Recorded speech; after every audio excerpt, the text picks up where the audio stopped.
Project 2025 is a far-right manifesto.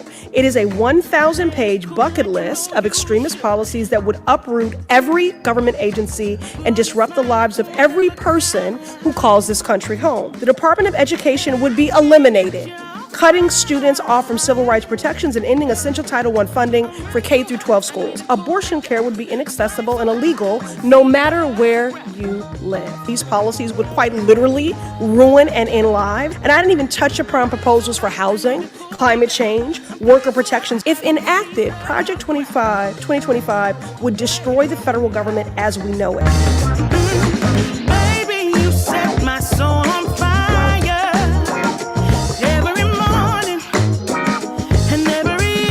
Springfield is such a beautiful place. Have you seen what's happened to it? It's been overrun.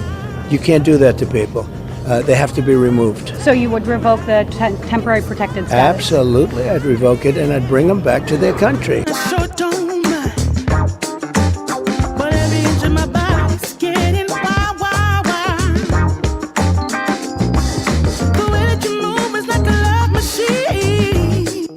For us to play chess, not checkers. It's about making decisions that will affect us as human beings, our next generations to come. I'm flying so high, I don't see the ground. They are attacking our most vulnerable citizens. The Project 2025 plan is not a game. Look it up. So high, I don't see the ground.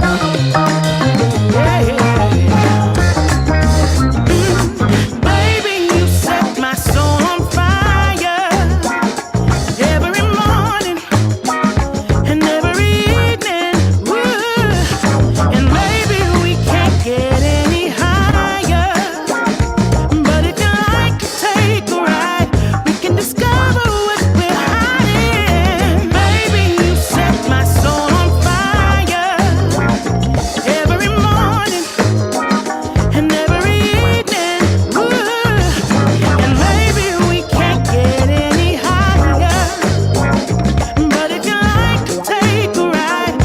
We were talking, Marcus, about this constant criticism about the vice president not being able, about the vice president being in office for these last, he's already upset about it. The vice president being in office for all these years and not being able to make the change was the allegation from J.D. Vance. You said to me, I've been to high school civics class. Why did you say that? Because if anybody took high school civics class, they'd know what the vice president can do and what the vice president can do. I want to make a quick point. Neither candidate on that stage talked about what executive action they're going to take on day one to do what they want, nor were they asked, because they know that they can't. That's not how the vice presidency works. You don't get to do what you want. You do what the president delegates you to do. So that one day, Marcus is going to be all of our teachers in civics class, guys.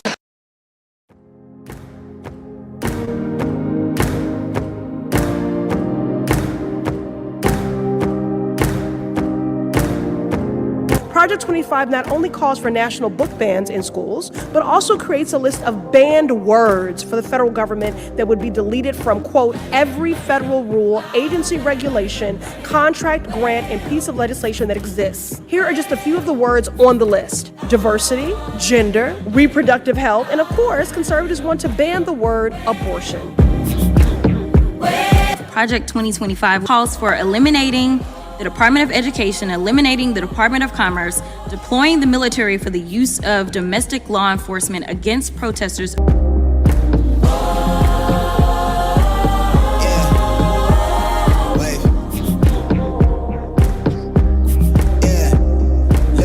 I'm in line with the stars, I'm in sync with the earth. 10 toes deep, flower child from the turf. I never switch sides, like even when I die, I'ma ride for the squad, let her ties in the hearse.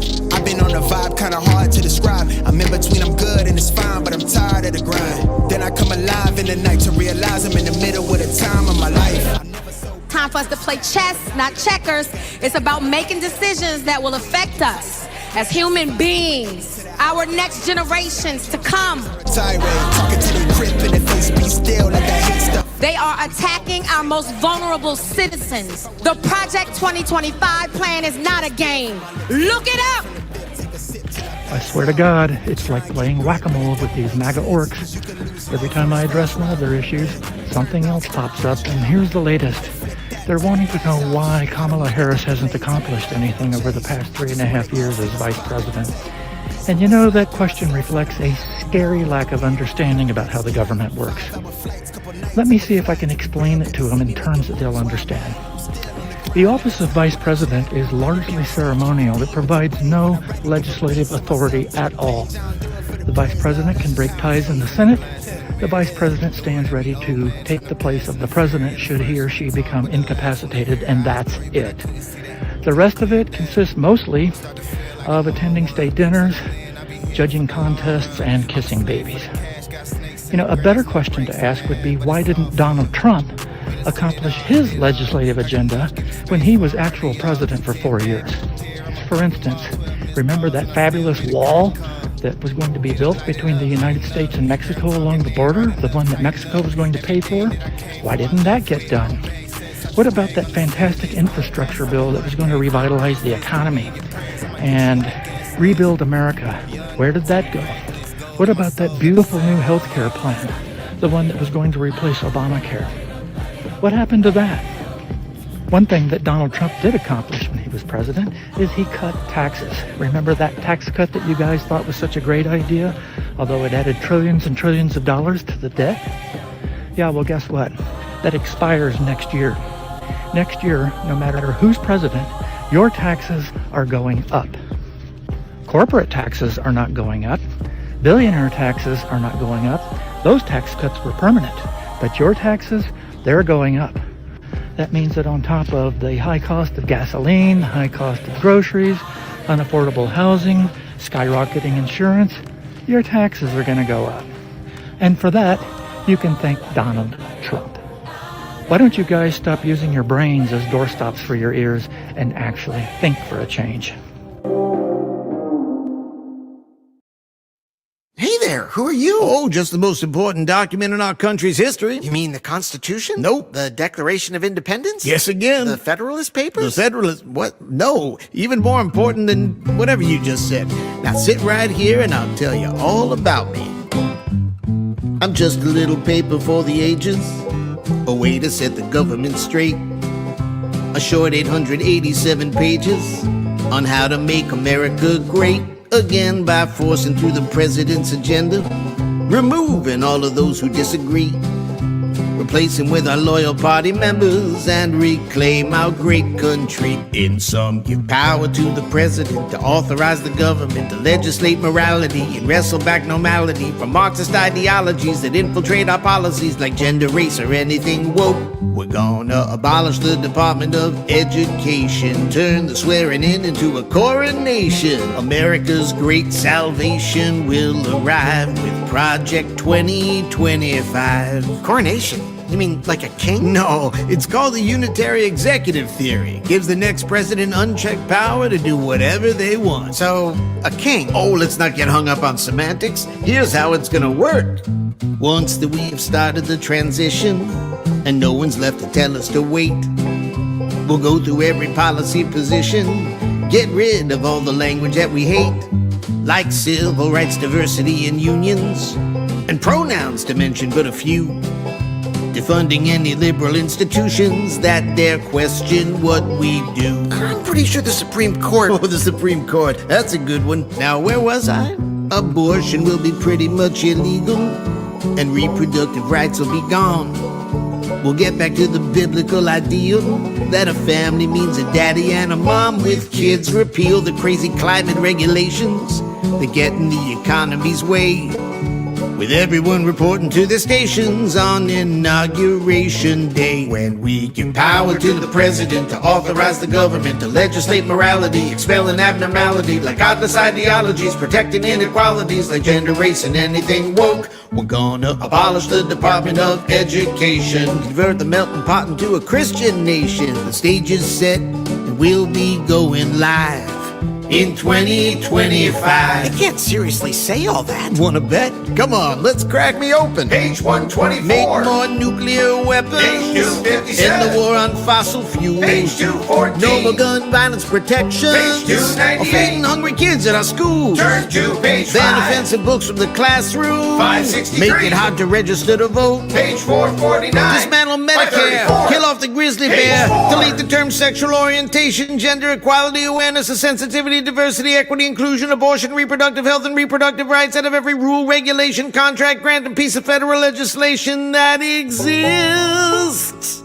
And that's an actual quote. And that, my friend, is only the beginning of how this makes America great. You'll be so overwhelmed with all the winning that you won't know what you've lost till it's too... Wait! This doesn't sound great at all. No? No, it sounds like a fucking nightmare. Well, I guess if you wanted to, there's still some things you can do to stop it. Like what?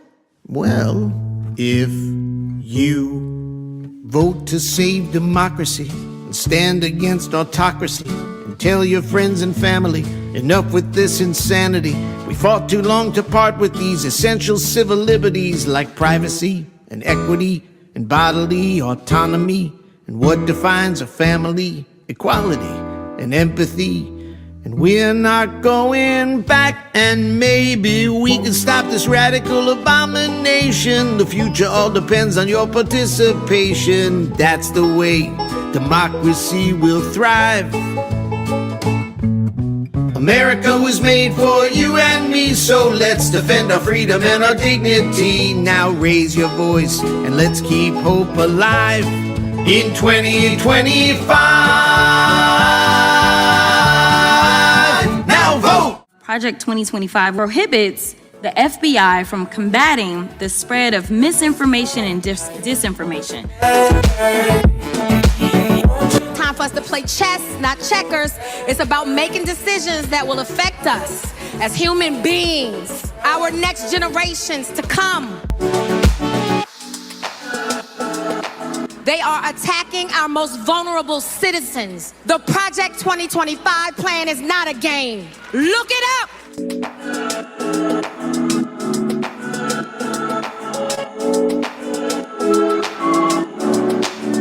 Won't you join in?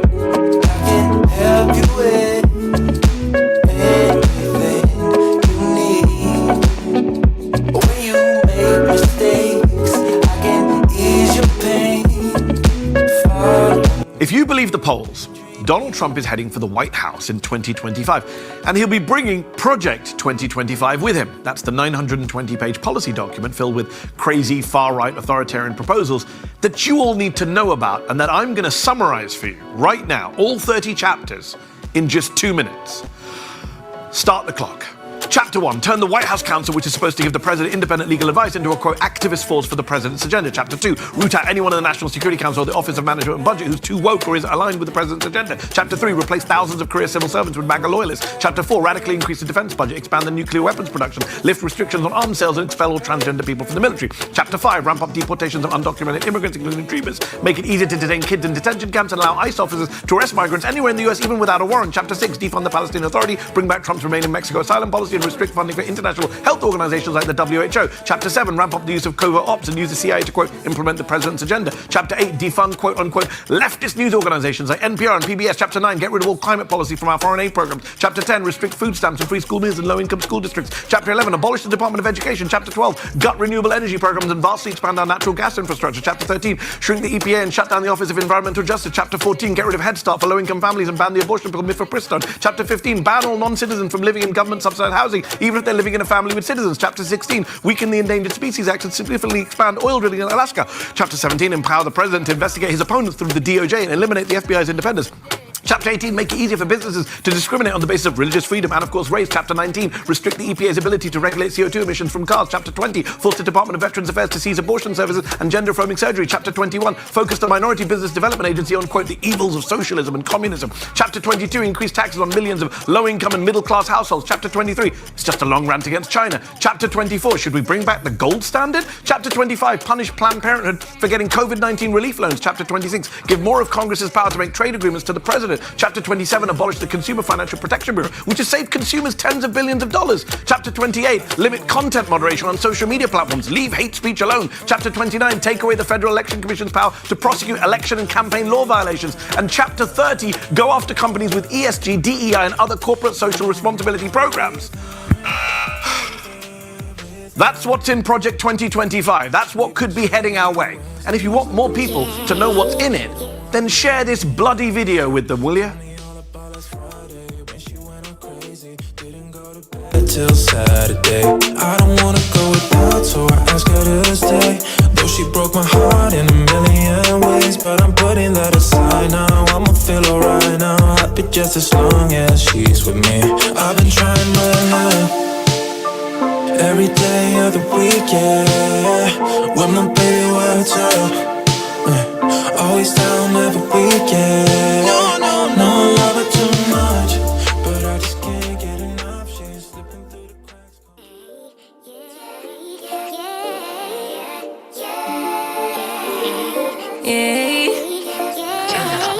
Bad little flex, she wanna know me. I stay low key. Good morning, everybody. Y'all know who it is. Y'all know the voice. Y'all know the sound. James Bob Williams, DJ Exclusive, is in the building. Good morning, everybody.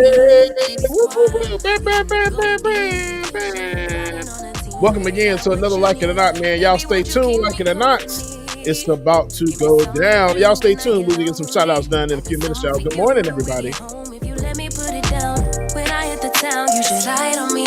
Keep your minds on me. On try, baby, I think you should side with me. Stay solid one time if you lie with me. Just promise you never lie to me. Keep the moves on tuck. I know it's all love. Everything good. Keep the vibes on crush. I know it's all good. Know it's all love. Know it's all love.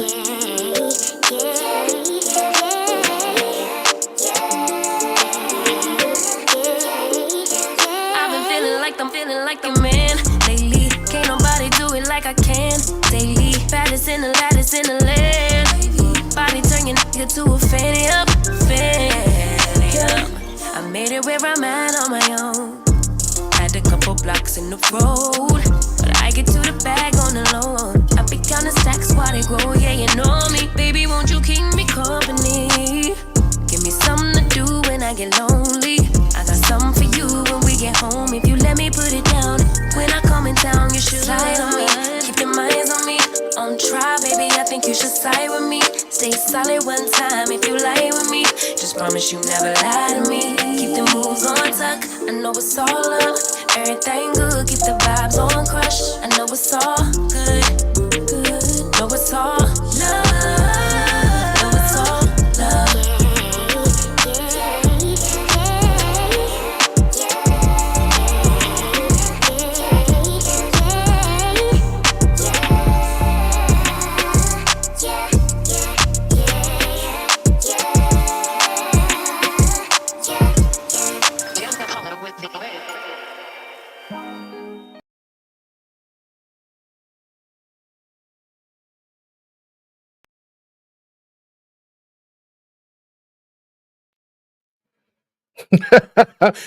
You took out the second channel. Put the music channel back in, whoever that is. Good morning, y'all. Good morning. Boom, there we go. Now we're good to go, man. Good morning again, everybody. Glad to see your bright, smiling, shiny faces this morning, y'all. Let's see here. We're going to get a few shout-outs done this morning, man. Shout out Jay West. Good morning to you. Meatcakes 87. Black and Ninja 86, good morning. Brian West, what's going on? Pixie on the Moon, good morning. Sheila Bledson, good morning. So Cheeto, I hope I said that right. Good morning to you. Taylor Thompson, So Cheeto says, go vote. Please go vote. Don't forget, y'all, So when is it? October 7th, which is Monday, is the last day to register to vote. So if you have not registered to vote yet, do that by Monday. If you're doing it in person, it's 7 p.m. at your local polling location, man. Make sure that you go register to vote, man. Let's see here. Who else am I missing? Taylor Thompson, good morning. Brandon Woods, what's going on? Laura Estrada, hey, Laura. Love you so much, Laura. Hey, sending prayers, light, and hope and wishes to Laura Estrada and her family. Laura lost her mom a couple of days ago. So sending love and light to you, Laura. I love you so much. We are here for you. If you need us, please reach out, okay? We love you so much, Laura. Let's see. You see Brian West again. Jerry McLean, good morning. John Luke, what's going on? The anti-corporatist, sorry, good morning. Alicia, what's going on? Good to see you. Joe B. Chill, good morning. Benjamin Dixon, what's going on? Benjamin Dixon in the chat room. Good morning, Ben. Zozo Bob, what's going on? Colt Dog, good morning to you. Los 22, Zozo Bob again. Make sure I got everybody. Charlie, what's going on, Charlie? Good morning to you. Mark Saunders, what's going on? Good morning. B, good morning, B. God dog it. B sent me a new song, and I'm going to get that on shortly if I hopefully have time today. Lainey Lou, good morning to you. Make sure I got everybody. Yes, everybody in the chat room. Good morning, Mama and Daddy as well, too. If you are out there watching as well, love y'all. Mean it. Y'all make sure y'all stay tuned because like it or not, it's about to go down. But before I do that, it wouldn't be right if I didn't give y'all a dad joke on this one Saturday morning, would it? So, when I moved into my new igloo, yes, I had an igloo at one point. When I moved into my new igloo, my friends threw me a surprise housewarming party. Now I'm homeless. Good morning, everybody. Like it or not, it's about to go down. Truth Dragon, what's going on? Good morning to you. Y'all stay tuned, man.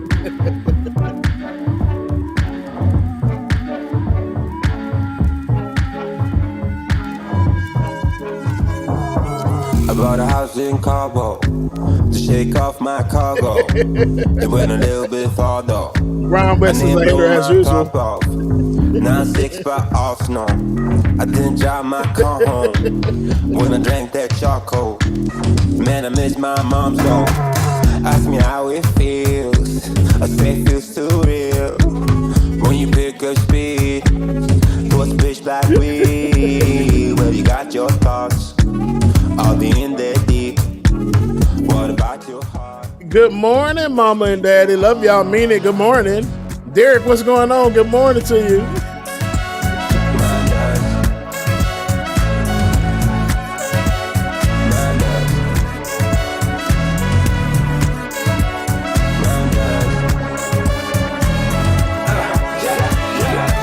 I ran around Lake Tahoe. Not once, no stops, no. Cause I'm a brand new model with a brand new model. Yeah, I called up Carlos. Said I won't be calling. He said in my old tempo. It wouldn't make much sense, so yeah. Ask me how it feels. I say it feels too real. When you pick up speed, what's the pitch black weed? When you got your thoughts, are they in there deep? What about your heart? Does it beat too hard? My God.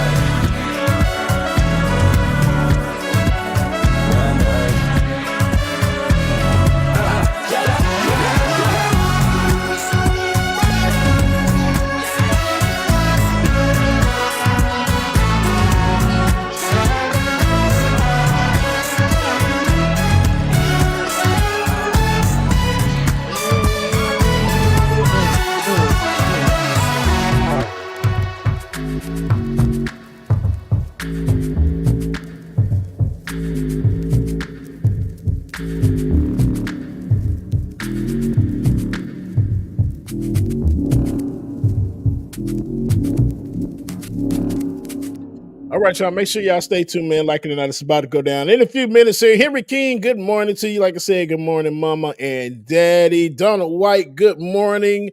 Lily, good morning. Lily, love you, mean it. All right, y'all. Y'all make sure y'all stay tuned. Like it or not, it's about to go down. And if you have not already, please go like, share, subscribe, tell a friend to tell a friend to tell another friend that, like it or not, it's about to go down. You don't want to miss this, man. I'm telling you, you don't. And then we are streaming on 5,000 different channels, so you got to go like everyone. We are on Benjamin Dixon Show channel. You got the Like It or Not Show channel.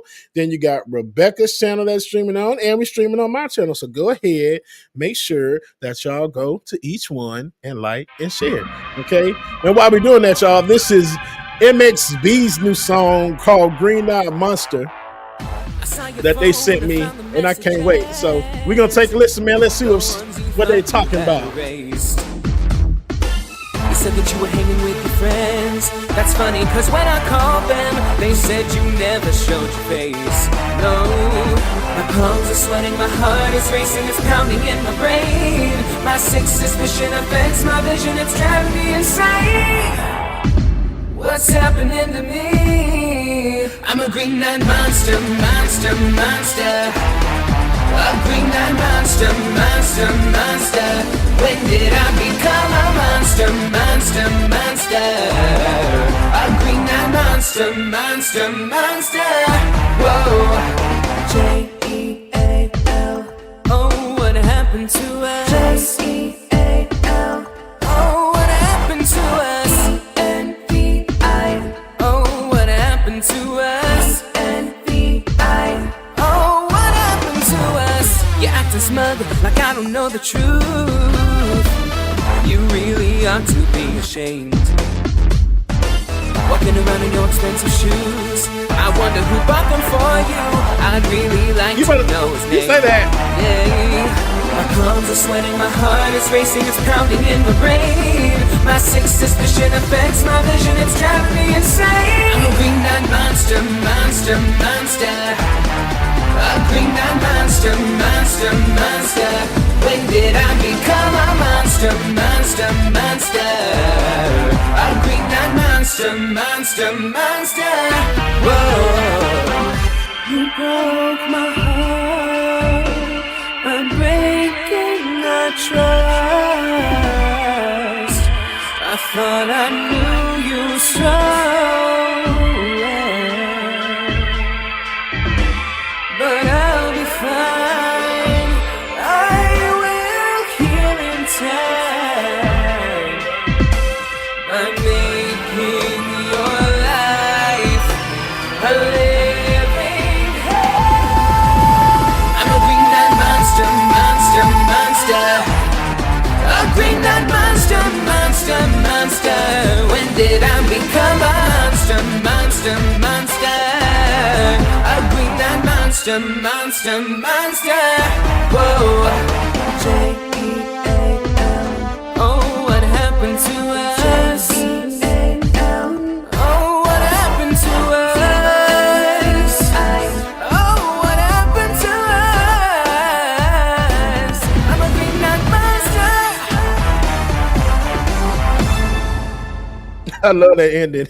Shout out to MXB giving us another banger. I appreciate you so much, man.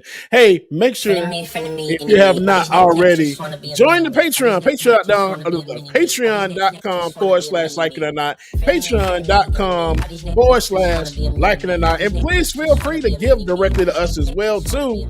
Becca's Voice on Cash App. DJ X3C on Venmo.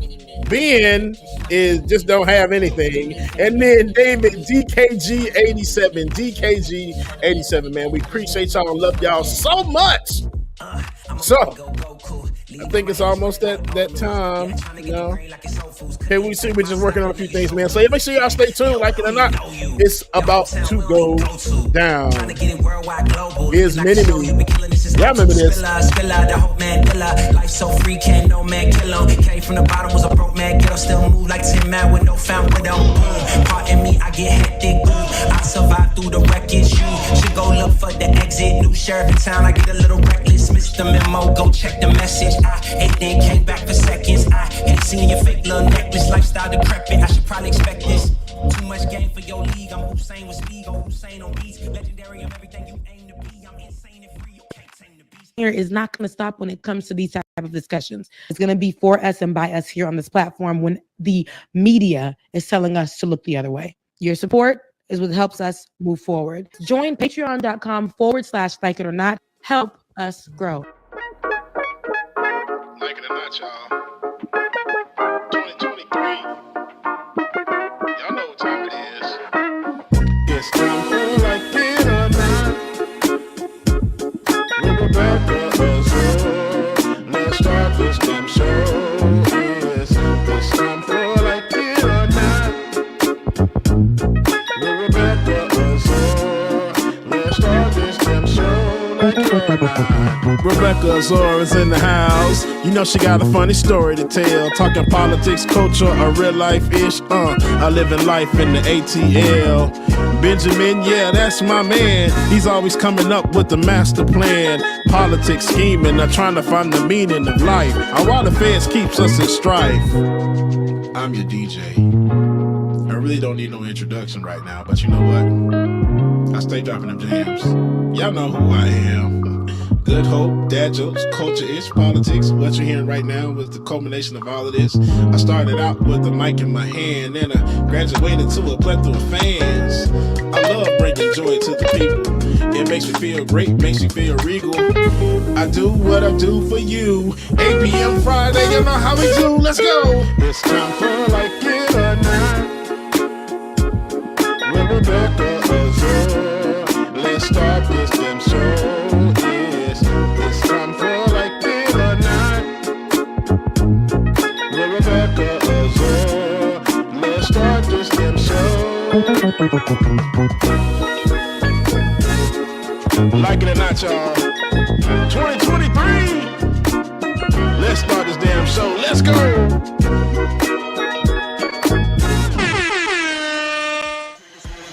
Like it or not starts now.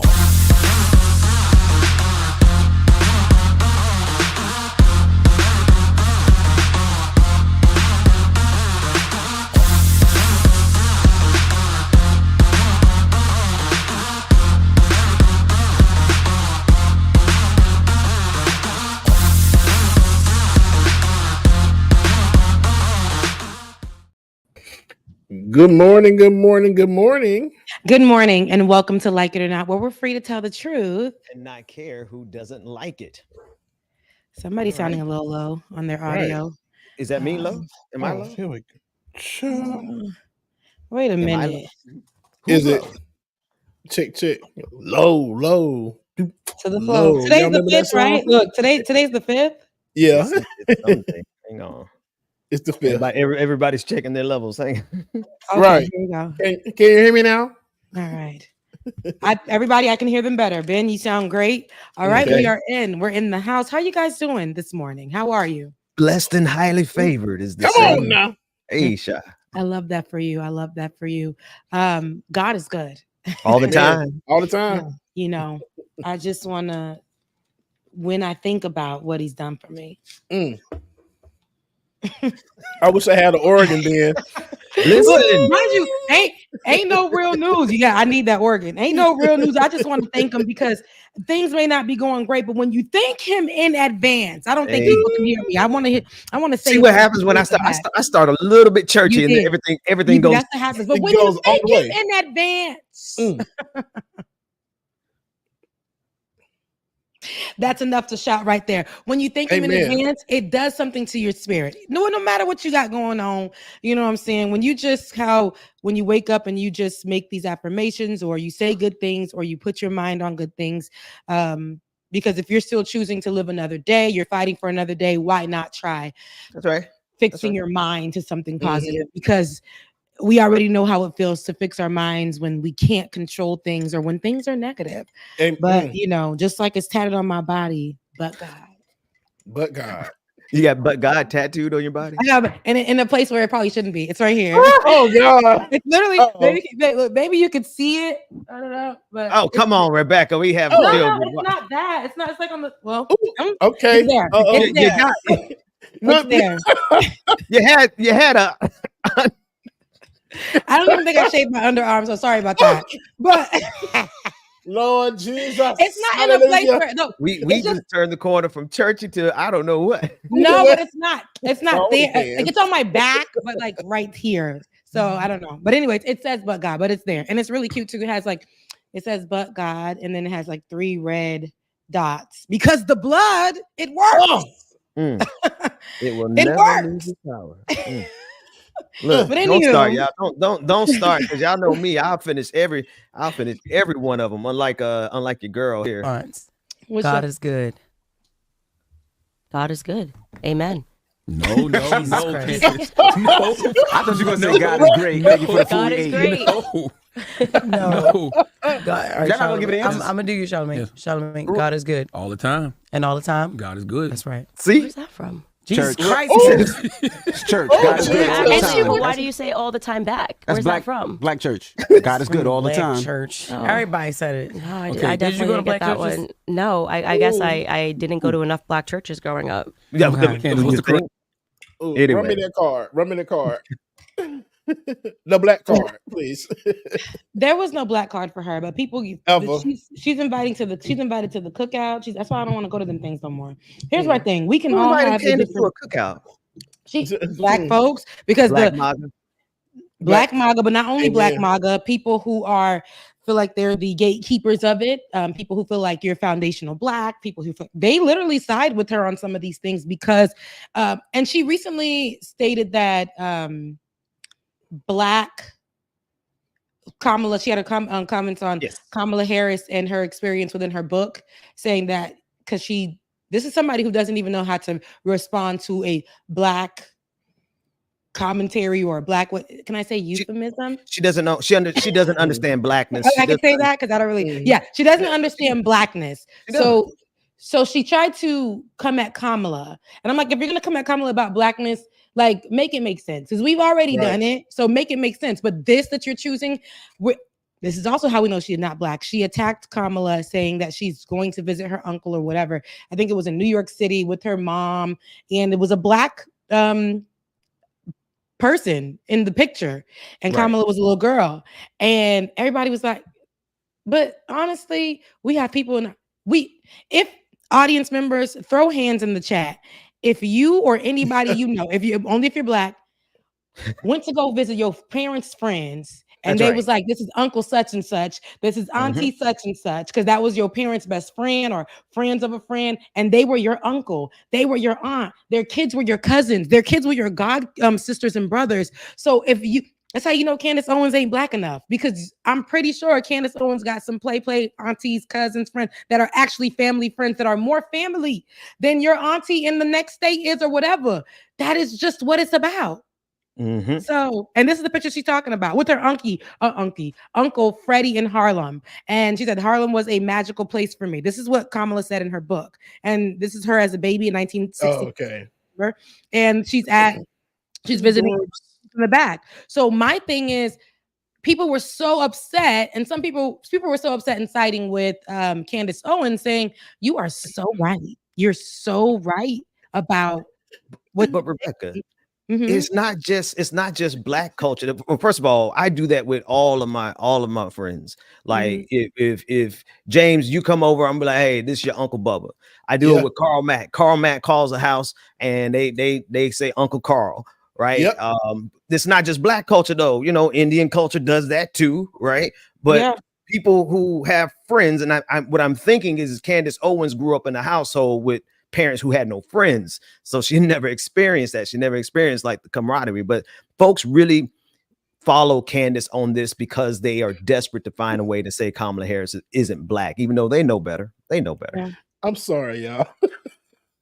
I'm laughing because these comments over here is tripping me out, especially from Cyrax the Dragon on Twitter. I guess he says, I'm out. I can smell sulfur from Satan in this broadcast. Talking about licking the three demon worshipers on the screen. Who said this? somebody from I've been giving Twitter. I've been giving MAGA kind of a hard time this week on Twitter, so they're a little reactionary. I love it, man. I love it, and thank you so much because they gave me the laugh I needed this morning. It took me out. I'm sorry. We're demon worshipers. Started the whole show with a praise session, but you know, it's a certain. They only accept a certain type of Christian. You have to be a redneck Christian or a MAGA Christian or a Christian nationalist. If you're like black and you love the Lord, they don't count you. So you know. But anyway, back to Candace, wherever you want to go. Exactly. And yeah, back to Candace, and then we're out of Candace. Candace is coming back with the same rhetoric that she always comes. There's nothing new. So I'm not surprised that she is coming at Kamala. She's going deep down. She's even tapping into Christianity herself, talking about how you should be a believer. And people are saying, what Candace is saying is right. We may not, here goes what people like to utilize. Y'all might not like the messenger. Mm-hmm. It's just y'all not receiving it because it's coming from this type of messenger. That's how they that's what they go with it. But it's like, no. This woman has promoted so much evil things in the name of grifting and in the name of, siding with racism and having her be to be the only one and to be the black face of that for the white people. And so I forgive. I always say I forgive, but I don't have to let her come into my home. I don't have to watch her content. I don't have to give her anything. But offer her a great hairstylist to go to. Other than that, that's it. I think she's beautiful. I think that but when you are ugly inside, that's all that I will see. I'm not going to be like everybody, you always want to give Kanye a pass, right? And we all would do that. We were the ones giving Kanye a pass too. We said, come and be healed. Come back. Let us wash you in melanated, water. Let us do what we need to do. Let us forgive and let us see the change in you. But that's the thing. Y'all not asking to see the change. Y'all just inviting them into every black space, including Candace Owens, and saying we need to give everybody a voice. No, everybody doesn't need their voice to be amplified because what they do is come onto your platform, say something that sounds good. JD Vance, like at the debate, then it wasn't even true, but try to come off, then make it seem like you're poised and together and you actually are black and you actually have black talking points that you agree with, but then go, as soon as you get all this black following, you go right back to where you said they threw you out from. You go right back to their door begging for little bits and pieces and you start to spew out the hate again. That's right. So no. That's right. That's who she is. That's that's that on that. Yeah, that's that on that. I'm sure you why they're mad with me this week, Rebecca. Please do, because I want to see. Because I know you don't make no trouble online these days. No, I just be. Have y'all seen this video? This picture. First of all, it's a video. But I shared this, and I don't know how many thousands and thousands of views it has. But this is what you look like being a black MAGA in his red hat, getting his head beat by a white MAGA. Both of them wearing MAGA, but this is the fight that broke out, Ben. That's that fight broke out in at some event. They were vendors outside, and Trump's rally. My black man got Trump rally. It was a Trump rally. This is so they're upset about this and a couple other things, but they'll be all right. Wow. It's nothing new. It's nothing new. Not they get mad at you for posting it. Yeah. Well, I'm ripping throats and Ben, so you're telling me that's what did it for them? Yeah. I put commentary with it. I did a video about it. I'm like, be honest, my boy, because I don't think that's all that did it. No, it's really no difference. I mean, I just had like a 30-second commentary basically saying this is what you look like being a black MAGA. That red hat ain't gonna save you. And they really didn't like that. They honest to God did not like that. Rebecca, when I tell you they are out for Ben this morning because somebody else that jumped in, girl, they is out. I love that. They came to find him. Listen, over here, this is the Ben Stan channel. If you're on Ben channel itself, you came and found trouble because all the other channels that are associated with it, everybody else that's in the chat will come and protect. And I'm pretty sure his moderators are letting you slide just because they know that the rest of the people in the chat are going to eat you up. But this is, and please understand, all of this is a Ben Stan channel. We are the presidents of the Ben Stan Association. So come as you may, but know that you probably wouldn't will leave with your top flip back. You will not. You will. He'd say, "Come as you are, but you will not return the same." I tell you that. My boy. You will not return the same. And let the church say amen. Amen. I think that we can go and veer in, and I know that you do have the video. And if you guys may allow me to, let's talk about the debate, and then we'll go right into. No, you know what? Let's go to Ta-Nehisi, I always say Ta-Nehisi, but I think it's Ta-Nehisi. When I look at the name, it's been enough years. I should know that man's name by now. The letters start flipping. I'm like, is it Ta-Nehisi, Ta-Nehisi? But thank you so much, beloved. Was on CBS Mornings and was promoting his latest book, The Message by Ta-Nehisi Coates. And I think it's easy. We'll find out right now. Right. But I'll say that while he was discussing it, he was actually discussing Palestine, the people of Gaza, and one of the new hosts of CBS, the morning show, actually was going in on Mr. Coates and was saying that basically, why are you trying to make Israel to be a country that doesn't need the same empathy that Palestine is getting from you? Why are you not talking about what happened in Israel as well? The kids that died in Israel, all this other stuff.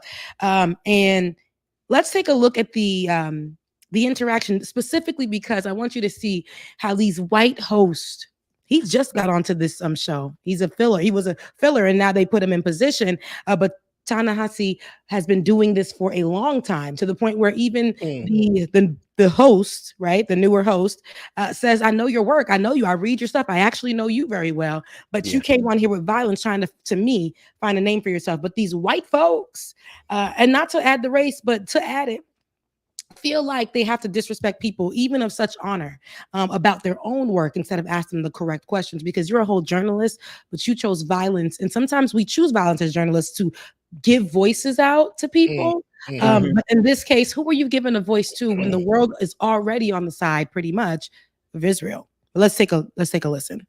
And this is the whole thing, so we're gonna have to start and stop. We're gonna start and stop and have our conversation. Right. So be patient with us, because it's about 6 minutes. I don't think I'm gonna go through the whole thing, but let's get through it together. Yeah. It's so much of everything that is around us. The Message is a political book. It argues that much of our politics actually happens before we walk into a voting booth, that our choices around us, that who we believe is human, who we don't believe is human, what policies we believe should be in the world, which policies we don't, are actually shaped largely by writing and the stories we tell. And so I believe that writers, and particularly young writers, have so much to do in the politics and in this time when, obviously we have so much conflict and there's so many quote unquote issues to be dealt with. Ta-Nehisi, I want to dive into the Israel-Palestine section of the book. It's the largest section of the book. And I have to say, when I read the book, I imagine if I took your name out of it, took away the awards and the acclaim, took the cover off the book, the publishing house goes away, the content of that section would not be out of place in the backpack of an extremist. And so then I found myself wondering, why does Ta-Nehisi Coates, who I've known for a long time, read his work for a long time, very talented, smart guy, leave out so much? Why leave out that Israel is surrounded by countries that want to eliminate it? Why leave out that Israel deals with terror groups that want to eliminate it? Why not detail anything of the first and the second intifada, the cafe bombings, the bus bombings, the little kids blown to bits? And is it because you just don't believe that Israel, in any condition, has a right to exist? Well, I would say the perspective that you just outlined, there is no shortage of that perspective in American media. That's the first thing I would say. I am most concerned always with those who don't have a voice, with those who don't have the ability to talk. I have asked repeatedly in my interviews whether there is a single network, mainstream organization in America with a Palestinian American bureau chief or correspondent who actually has a voice to articulate their part of the world. I've been a reporter for 20 years. The reporters of those who believe more sympathetically about Israel and its right to exist don't have a problem getting their voice out. But what I saw in Palestine, what I saw on the West Bank, what I saw in Haifa in Israel, what I saw in the South Hebron Hills, those were the stories that I have not heard. And those were the stories that I was most occupied with. I wrote a 260-page book. It is not a treatise on the entirety of the conflict between the Palestinians and the Israelis. But if you were to read this book, Let's take a you would pause be right left- there, really quick. So, yeah. So go ahead, Ben. You can go ahead and start. No, well, I mean, yeah, no, I feel free to take it away, but I mean, the premise of the question through this entire video, Ta-Nehisi, he just devastated the journalist's false premises. Like, the guy kept setting up frames that usually are stumbling blocks. And what I mean is, like, this conversation about Israel and Palestine has been a difficult one for anyone on both sides, but particularly people coming from the Palestinian perspective. And I'm so glad to see Coates back, because he does a masterful job here of breaking it down. He said, first of all, this is not a treatise on the whole situation. This is not a book that's trying to be to cover the entire framework of the last 60, 70 years of conflict there. He's specifically trying to give voice to people who are voiceless. And I love the way he put it. He said, listen, if you're wondering why I'm taking this particular message, it's because this is the message that is not being seen or heard by anyone in mainstream media, which makes his role, Ta-Nehisi's role, so important, because literally there has been no one able to get this message onto mainstream outlets the way he did. And that's exactly why he wrote the damn book. Yeah. I think that what we're seeing is there was, and maybe the host has ties to Israel in some way, shape, or form. I didn't go and do my research on that, but there is a passion there. Understandably so. Actually, no, because Israel does have a voice and has a voice and has so many people with megaphones on their behalf, larger groups of people. So we've had to take to social media when the media was actually cut in Palestine to give us information of what was going on. So to bring out this type of news, and which is super unfortunate, we don't like to hear. That's why we are saying cease, stop it all, because with nobody on any side of it, and we can say that we can agree to that, period. We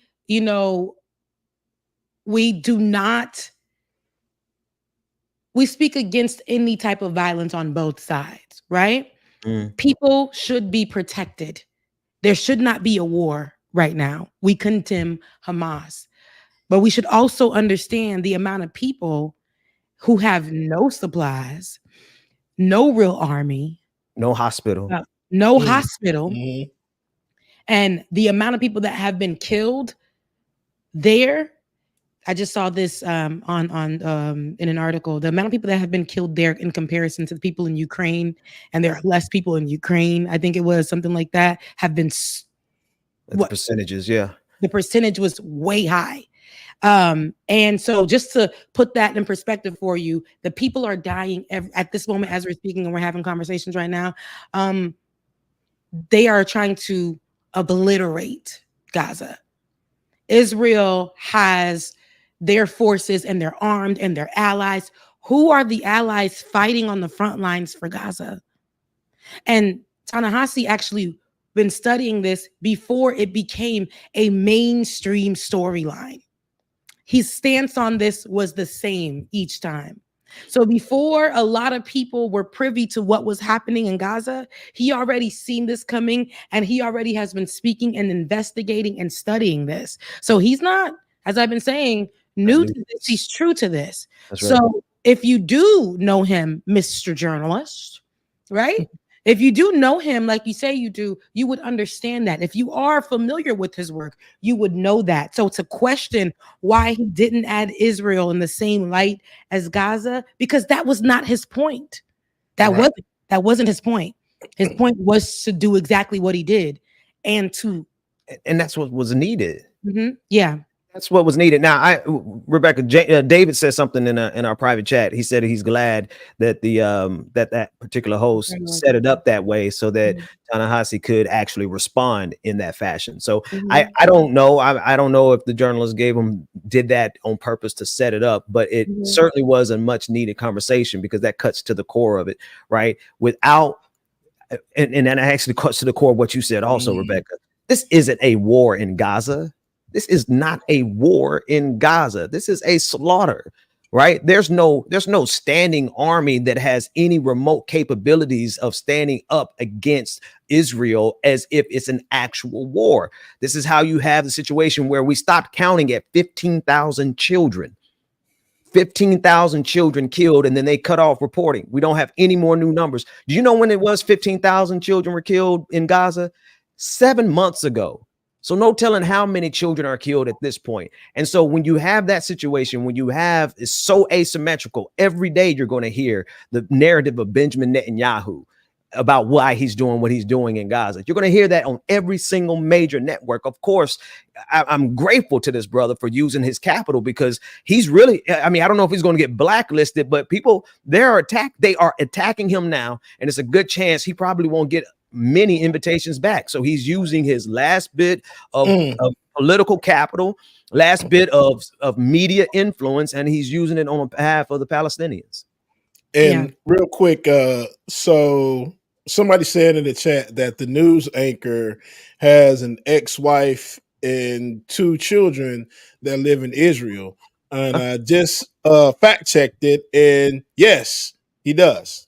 Since why this is probably why he's so biased and so passionate about the questions that he's asking or what he's saying. Yeah, I mean, he's being protective, clearly, but you knew who was coming in. And while I do respect the conversation going where it went, because, you know, we needed it, right? Allegedly. But I feel like if he came for this book and he came for that, and you already coming in hot, maybe you could have started with that as somebody who has ties to X, Y, and Z. Here's where I stand with it. You don't just come in and force somebody. It's like, here we go. Here's this is the internet energy anyway. We get on the internet, and because we're in this particular space discussing this particular subject, here comes somebody that's coming in on the opposite side of the situation and saying, well, why didn't you include this? That was not this tweet, this thread, this picture, this post, this whatever was specifically for my Black brother or my Black sister or my Haitian person or whatever. It was not for you in this place to come over here and tell me why I didn't add this particular. That was not this is not the reason. I chose this marginalized group and this marginalized conversation because this is what I've been studying and this is what I want to get out there. Everything else you can find is not limited for Israel. You can find any news you want to when it comes to Israel, inclusive news. So here is my choice. So it could have been, I think, to give context in this, it should have been as somebody who has ties, children, to, you know, and I respect your work. Seeing it, you know, having that would have been a better conversation, because no matter how people would be like, well, he has to be unbiased, he's showing bias here clearly, and he's doing it in a tone that's very aggressive. When we continue the video, you're going to see how it gets a little bit more aggressive. It gets a little bit more aggressive. You can continue, David. Wondering, why does any of Israel exist? What a horrific place, committing horrific acts on a daily basis. So I think the question is central and key. If Israel has a right to exist, and if your answer is no, then I guess the question becomes, why do the Palestinians have a right to exist? Why do 20 different Muslim countries have a right to exist? My answer is that no country in this world establishes its ability to exist through rights. Countries establish their ability to exist through force, as America did. And so I think this question of right to Israel does exist. It's a fact. The question of its right is not a question that I would be faced with any other country. But you write a book that delegitimizes the pillars of Israel. It seems like an effort to topple the whole building of it. So I come back to the question, and it's what I struggled with throughout this book. What is it that so particularly offends you about the existence of a Jewish state that is a Jewish safe place and not any of the other states out there? There's nothing that offends me about a Jewish state. I am offended by the idea of states built on ethnocracy, no matter where they are. Muslim included. I would not want a state where any group of people laid down their citizenship rights based on ethnicity. The country of Israel is a state in which half the population exists on one tier of citizenship, and everybody else that's ruled by Israelis exists on another tier, including Palestinian Israeli citizens. The only people that exist on that first tier are Israeli Jews. Why do we support that? Why is that okay? I'm the child of Jim Crow. I'm the child of people that were born into a country where that was exactly the case, of American apartheid. I walk over there and I walk through the occupied territories and I walk down the street in Hebron. And a guy says to me, I can't walk down the street unless I profess my religion. I'm with another pastor. No. I want to. This is very, very important. It is extremely important. Let me lay it down. I'm working with the person that is guiding me is a Palestinian whose father, whose grandfather and grandmother was born in this town. And I have more freedom to walk than he does. He can't ride on certain roads.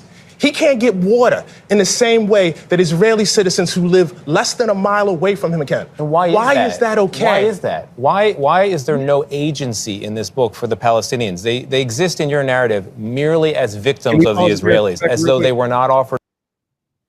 Because I don't want to go past the first part of that second clip. Yeah, come on. Come on. Because this is something I gotta say, I have never thought about it in this simple context that Ta-Nehisi just put it in. It's not a question of whether or not a nation has a right to exist. It simply does exist, and it exists just like every other nation through force. Through force. The United States exists through force and violence. Israel likewise exists through force and violence. And so if you're asking us if Israel has a right to exist, that's an immaterial question. That's a red herring, because the intention in that question is to try to make someone seem as if they're anti-Semitic and they don't believe that Israel has a right to exist. When in reality, every single one of these states, every single one of these nations is there because they used violence to be there. And if we can't say that about Israel, then that is running away from the truth, because we will say it about America. And then the second part, I'm sorry, I got the second part. The second part, he was saying, well, do you feel like the Jewish people don't have a right to have a state of their own? Thank you, Ta-Nehisi, because he says it's not that. He says, I don't believe any nation should be based on ethnicity. There should be no ethno-nationalist states. There should not be a state where you can only be a citizen because you're Arabic, or you're only a citizen if you are Jewish, or if you're only a citizen, because that's what they're trying to do in the United States of America. They're trying to get back to a place where you're only a citizen if you're a white person. So no, we don't support that. And there's absolutely nothing wrong with saying that. Thank you, Ta-Nehisi. No, and I love that even while, like you said, he compared it to, listen, I'm Black. I come from a place where a Jim Crow era, and I'm a child of Jim Crow. And I know that for me, how my experience, and I say this all the time, they said Black people are the ones that want the ceasefire the most, can relate, because we see it in any way, shape, or form. No matter what type of Black we are, we know this experience to be felt like low tier in every department, to be made to feel like you can't have this. This will never be yours. We know how America feels about like people who deserve land, but they come and steal it. So when we see and hear things like what's going on right now in 2024, by the way, after they already removed them and sent them off somewhere that they really had nothing and made something of, now found a way to to commit genocide. They can't do anything like this to Israel. They can't. Nobody should be dying at all. But here he is saying, baby, no. Listen, you're telling me to not give a voice to people I can see and understand historically in my own life about what's going on over there? America has the same time. This is what America also stands for historically. And then being an ally right there, America gives Israel, is an ally to Israel, and gave them weapons to continue the genocide.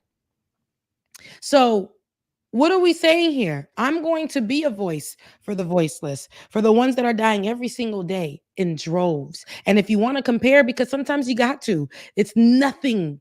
Israel is not seeing any of the numbers that Gaza is seeing daily in deaths. No, oh my God. October 7th, some 1,400 Israelis were killed. Nobody supports that in good faith. You can't turn around and say, oh, it's fine. It is horrible. But we're talking about 10 times as many children As of 7 months ago, 15,000 children as of 7 months ago. You cannot compare the numbers. Yet, as we get ready to come back around October 7th, we're going to hear it all over again. We're going to have to, as a world, we're going to have to reset because Israel, AIPAC, and the United States of America, they're going to run a massive campaign to make sure everyone takes a minute to remember the horrors of October 7th. Yeah, but what about all the horrors that have happened since? Absolutely. Absolutely. So you can cross your legs and you can seem very demure, but Ta-Nehisi said, I'm going to sit up and I'm going to give it to you straight. No chaser. No chaser like Uncle Nearest. Let's continue. Let's hear the rest of what we got going on. I think it's about to be ending. Peace at any juncture, as though they don't have a stake in this as well. What is their role in the lack of a Palestinian? I have a very, very, very, very moral compass about this. And again, perhaps it's because of my ancestry. Either apartheid is right or it's wrong. It's really, really simple. Either what I saw was right or it's wrong. I am, for instance, against the death penalty. What the person did to get the death penalty, it really doesn't matter to me. I don't care if they were selling a nickel bag of marijuana or if they were a serial killer. I am against the death penalty. I am against a state that discriminates against people on the basis of ethnicity. I'm against that. There is nothing the Palestinians could do that would make that okay for me. My book is not based on the hyper-morality What's the last of the message Palestinian you want people. In less than, because many people feel it's complicated. That You last say it's sentence not was most complicated. important. Less than 20 seconds. What's your message? Less than 20 seconds. I want people to read the book. And I don't make the assumption that somebody would just read the book and have read nothing else about Israel and Palestine. You're still invited to High Holidays. I'll see you at the show. I made it, buddy. No, I ain't even coming. My guy. No. What Gail kind of interrupted because understood the time she was doing her job as a managing the show. But the last thing that he said was most important. He said, I'm not writing this based on some type of hyper morality from the Palestinians. In other words, he's not showing this compassion or taking this stand based on the idea that the Palestinian people are inherently good and moral, saying that, oh, they can't possibly have done any wrong. He says, I don't care what wrong they did. If they did any wrong throughout this history, it still does not support apartheid. It still does not support genocide. And it's really just that simple. Number one, states don't have a right to exist. They exist through force. Two, we don't support any type of ethno-nationalist or religious nationalist state. And number three, we don't stand up for somebody because they are perfect. Nobody's perfect. We stand up for them because it's right. Thank you, Ta-Nehisi. Yeah, I love that. And standing up your camera, Bubba. Yeah. Standing up for them because they're right. I love that you bring that up, and that just takes me to my next story. Standing up for them because it's right to do so. And I know that I thought that it would be another week, another few days, and we would just see the Haitians doing what they need to do. In reference to the latest comments that sent Haitians back in the media for a negative thing that wasn't true, a lie. But the latest debate between Tim Walz and JD Vance. That tea in that man. I did too. Tim Walz. Dang. From the window to the walls. That's the only way I can remember. From the windows. Yes. And I see that Z and I automatically put a T and in we practice this. We practice this. And I should know this. Okay. Tim Walz. But Tim Walz and JD Vance, who are the vice presidential candidates right now, and we saw them go, I wouldn't even say toe to toe. We saw them bipartisan this whole damn debate. They were so friendly. You know what? I don't like you, and you are 100% wrong, but we can still have coffee. We can still. How did that part make you feel, Rebecca? It pissed me off. It pissed me off. I said, you know what? Tim Walz. I like the fighter Tim Walz more than the and even the fighter Tim Walz then that we saw before that debate was still fatherly. Yes. Because when a father, it's almost like when a kid comes into the room and is doing something wrong, but your daddy, he ain't gonna sugarcoat nothing. He gonna tell you what's up with love, but still tell you, hey, look, love you, my brother. I mean it, but this ain't what it is. I will yank you up. I will yank you up. If you don't get it together and stop lying on these people. Yeah. I was upset, Ben. And I said, Tim Walz, I love you, mean it. But I really woke up the next morning like I felt like you should have tussled a little bit more. I felt like you should have chose violence. I feel like you should have came in on some, because Kamala Harris was very demure. right? In her debate. And she still was giving it like, oh, no. You just lied right there. Tim Walz's face looks like he wanted to go original TW, but they said, hold it back, my brother. My unmelanated brother, hold it back. They did. Whoever, and I think it was they said Buttigieg is the one that I want to say that they said that he's the one that, that coached him.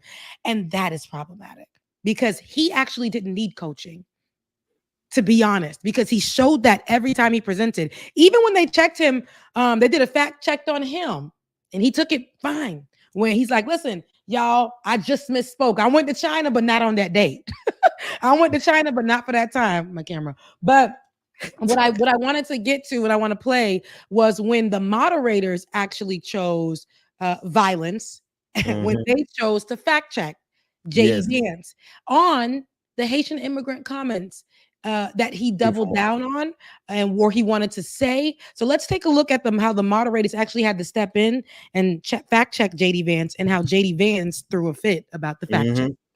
Governor, and just to clarify for our viewers, Springfield, Ohio does have a large number of Haitian migrants who have legal status, temporary protected status. Well, Margaret, but thank you, Senator. We have so much to get to. Margaret, I think it's important because we're going to turn out of the economy. Thank you. Margaret, the rules were that you guys weren't going to fact check, and since you're fact checking me, I think it's important to say what's actually going on.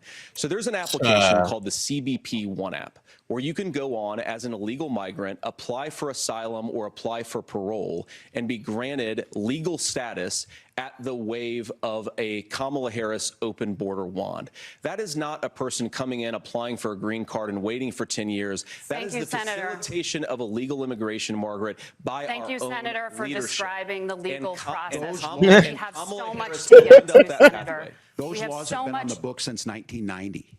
Thank you, gentlemen. So thank you so much for describing the legal process.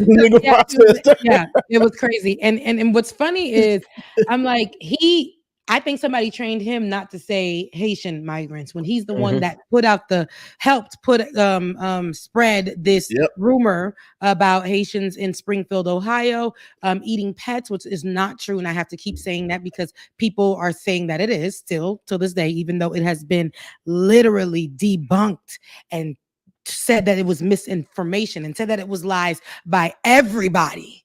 And the Haitian Bridge Alliance has now made this a legal matter and are pursuing criminal charges against both of them, J.D. Vance and Donald Trump. But anywho, you see J.D. Vance on stage and he doesn't say the name, right? He doesn't say Haitians, and neither does Tim Walz. And I think, or Tim Walz. And I think that for me, it is very important to me, the same way Harris is missing opportunities to speak to the LGBTQIA plus community. Right now, the trending situation with immigrants at this particular moment, with the most hated immigrants in America, along with Mexicans, I feel like Haitians need to hear Harris and Walz say their name. In this particular debate, saying, comments about immigrants or migrants, XYZ, yada, yada, say who he's talking about, because this is exactly who's being attacked. Don't say, it's crazy how they talk about people who come to this country fairly. Well, who did? Because the moderators were sure to say Haitian migrants that are here on protected status are here legally.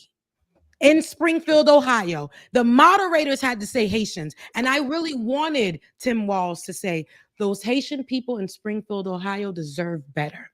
And they are being attacked because of the lies, the same lies that led to January 6th, which led to these immigrants being attacked. And they are actually here legally. That should have been the thing that he said when J.D. Vance said that these illegals or these people who are not here legally are causing the jobs to go away. He's spewing the same thing, bringing drugs in the country. What he should have said was, hold on now, J.D. Vance, those Haitians that you have spewed lies about, those are legal immigrants.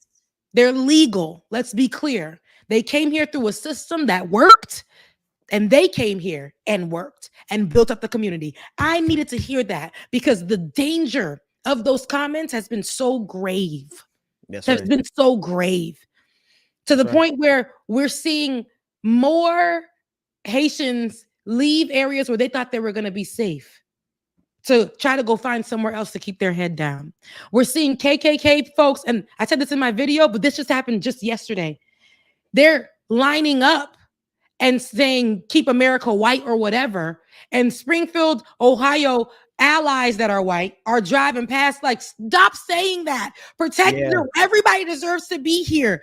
This they're running amok over there because this man standing on this stage who thinks it's okay to put that out there, it's dangerous, it's troublesome. And then on top of that, just yesterday, Haitians had to hear the news that their protected status would not be renewed. They ended the program. So it's political. It's political. So when I do make my points about the right, do not think that I am just out here chilling with my arms or looking the other way about the left, because everybody can get it. Because when you're not actually speaking up on the issues that are happening right now as leaders, and these protected Haitians who have been here for some years now can now probably vote for your behind or not, or these Haitians who have been living here for a long time, their kids, cousins, friends, especially in Florida, we know the large amount of Haitians who are going to get together and come together and look for a reason to vote for you. They got to know that they're protected and their family members are protected. They got to know that when they're being attack like this, and this is not just a simple attack where it's just happening in this area. This was a worldwide lie. That's right. And I'm gonna need, and it came from America. It came from a person who is possibly can be the vice president of America. So I'm gonna need my vice presidential candidate, and my presidential candidate to step up and say something. And say the names. Say it with your chest now. Say it with your whole chest.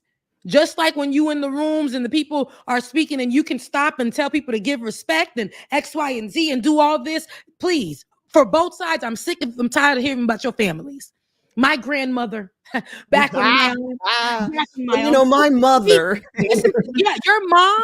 My dad was a such and such. Who gives a damn? Because there are Haitian mothers and fathers and children and all these people. There are people in the LGBTQIA plus community where I'm not hearing them in these conversations that you guys are having right now. They got the wrong people in their ear. And when I say they, I mean Kamala Harris and Tim Walz. And I don't know who I was talking with one of our old producer, Max. I don't know if you guys remember Max. We called up this week, and he said he absolutely hated to see how they clipped Tim Walz's wings. And then I thought about that, and I'm like, somebody is in their ear. Somebody is telling them, don't be too hard, don't be too harsh. Make sure don't bring it. And that's really stopping them from being as aggressive as they need to be in this moment, because we got two other clips, Rebecca, but the one you talked about with Donald Trump, who's actually just straight out saying he is going to revoke the temporary status, temporary protective status of Haitians. So now it's already moved. They said they want to deport illegal immigrants, but now they're going to start deporting legal immigrants. And if we don't have people who are going to speak as aggressively against that as they are speaking for it, then we're in trouble. Yeah.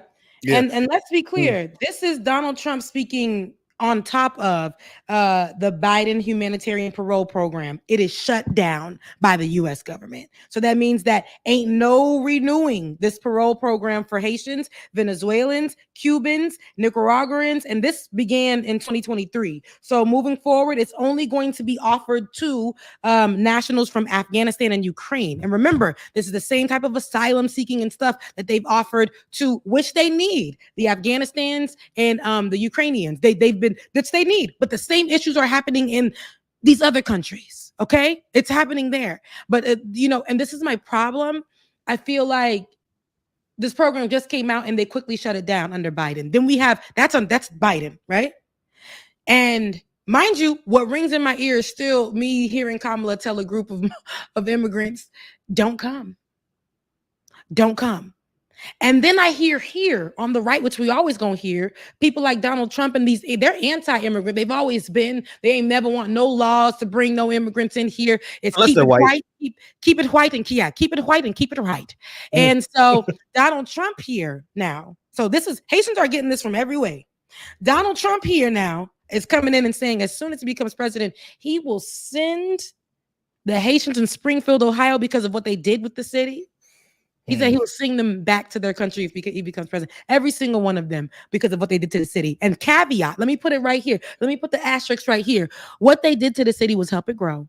And this is actual and factual to the point where the city's leaders, the state leaders are saying what those Haitians had did for that dying city is something they didn't think was possible. They grew it. They grew it. Now let's take a listen to what this piece of trash said. Springfield is such a beautiful place. Have you seen what's happened to it? It's been overrun. You can't do that to people. They have to be removed. So you would revoke the temporary protected status? Absolutely. I'd revoke it and I'd bring them back to their country. So this is what I'm saying. This is what I'm saying. The misinformation just is getting doubled down. Have you seen what they've done to the city? And I think the journalists would have said, help it grow. Because that's actually was keep fact checking this man. Fact check him every single time. Not play into the lies and the games because you need a soundbite. Let's get we need to start doing better on this. Do not help to spread the misinformation. Fact check, oh boy. That's your job. That's your job. Yeah, one job. And now it's this is dangerous. They're hearing about what's happening in Springfield, Ohio, and what he's doing is helping out the people that want the Haitians out. I'm pretty sure he's partnered with them white nationalists and all those people and helping. So if I become president, I will do y'all a big solid and get those Haitians that have grew that city out of there because we don't want to make it a Haitian city. We want to keep it white. And see, that's the thing, Rebecca. They absolutely do not care that doing this will hurt the city of Springfield. They don't care that doing this will hurt the economy of Springfield. Doing this will cost the city millions of dollars in tax revenues. Doing this will cause all of those homes that Haitians are saving up their money and they're buying and they're renovating, increasing the tax value for the city. That's going to get devastated. They don't care that businesses that depend on these Haitians are going to be devastated. Donald Trump and MAGA doesn't care how much they hurt people. They don't care how much they certainly don't care how much they're going to hurt the immigrants. They certainly don't care how they're going to hurt marginalized communities, but they don't even care how it's going to hurt white folks in Springfield. Nope. And that's the thing. The white folks that are allies, the businesses, like you said, the business owners, the companies, all those things, they need these Haitians. They need them. They need them. Without them, their businesses go back to being, we're looking for people to work for us. We're looking for people to take these jobs. We're looking for people. And these are not bad jobs. These are just jobs they don't want to take. The community never wanted to take. It's like, I mean, what are we missing here? Okay, so I say this to say the danger of these comments from 2 weeks ago have led us to this place where he's doubling down on it. And y'all thought it was a joke. They've led us to we're looking at the scrambling, but not the helping from even the left. So this is what happens. These big issues are not only on the ticket, they may not be on the ticket, but they're right in our face at this time. And what are we doing as American leaders to help the Haitians and to make sure that we're speaking on their behalf in front on the mic, on the mic, not buddying up with people that represent hate, division, anti-immigrant in this country. I don't understand why Tim Walz did not present as he has been, and that was just fine. Because of what we know Donald Trump is capable of and how he's capable of whistleblowing and sending a sea of hateful people up to our capital and threaten the lives of the most revered leaders in this country. with the highest positions in this country to break in? They are terrorists, and you must proceed with violence. You must proceed with violence, Tim Walz. And I'm talking about verbal violence. You must proceed with the type of fervor that needs to be heard and felt. You cannot say, I can agree with you on this after this man just said, because of immigrants, housing costs have gone up. But you don't agree with him. We're not going to have no coffee after this. We're not going to work together when you become vice president. I'm not going to want to work alongside you. Let's be for real. In order to make a change, we got to start cleaning house. We got to start cleaning house, beloved. Not partnering with the hateful people here. Marjorie Taylor Greene does not need to be partnered with. Not after she spewed out rhetoric about children who were murdered. That was false. Right. To protect the rights, gun rights. Let's not forget that. So I will not and shall not accept this sweet, softer version of JD Vance because JD he Vance. said all of those lies with that sweet person and yada, yada. And people received it like he was so tamed. Maybe I should look into what he's saying because he was so tame, but with a simple fact check on everything he was saying, you would see everything was a lie. He could not even say that Donald Trump lost the election. Right. He could not double down on the fact that January 6th actually happened. And it was a vicious moment that happened because Donald Trump interfered with the election, and he kept saying that he didn't lose. Meanwhile, JD Vance sat there and lied in such a sweet, I'm backing up for my daddy voice, right? He said, but he reached out to the Biden administration and transferred power peacefully, but that was not the truth. We saw what happened on January 6th. So this man is capable of spewing out all of these lies that can lead to dangerous things. We said what Donald Trump can do. That's Donald Trump formula. That's a Donald Trump method. Spew out lies that lead to dangerous things. The consequences, the dangers, people die because of the lies. People die because of those lies. So I didn't like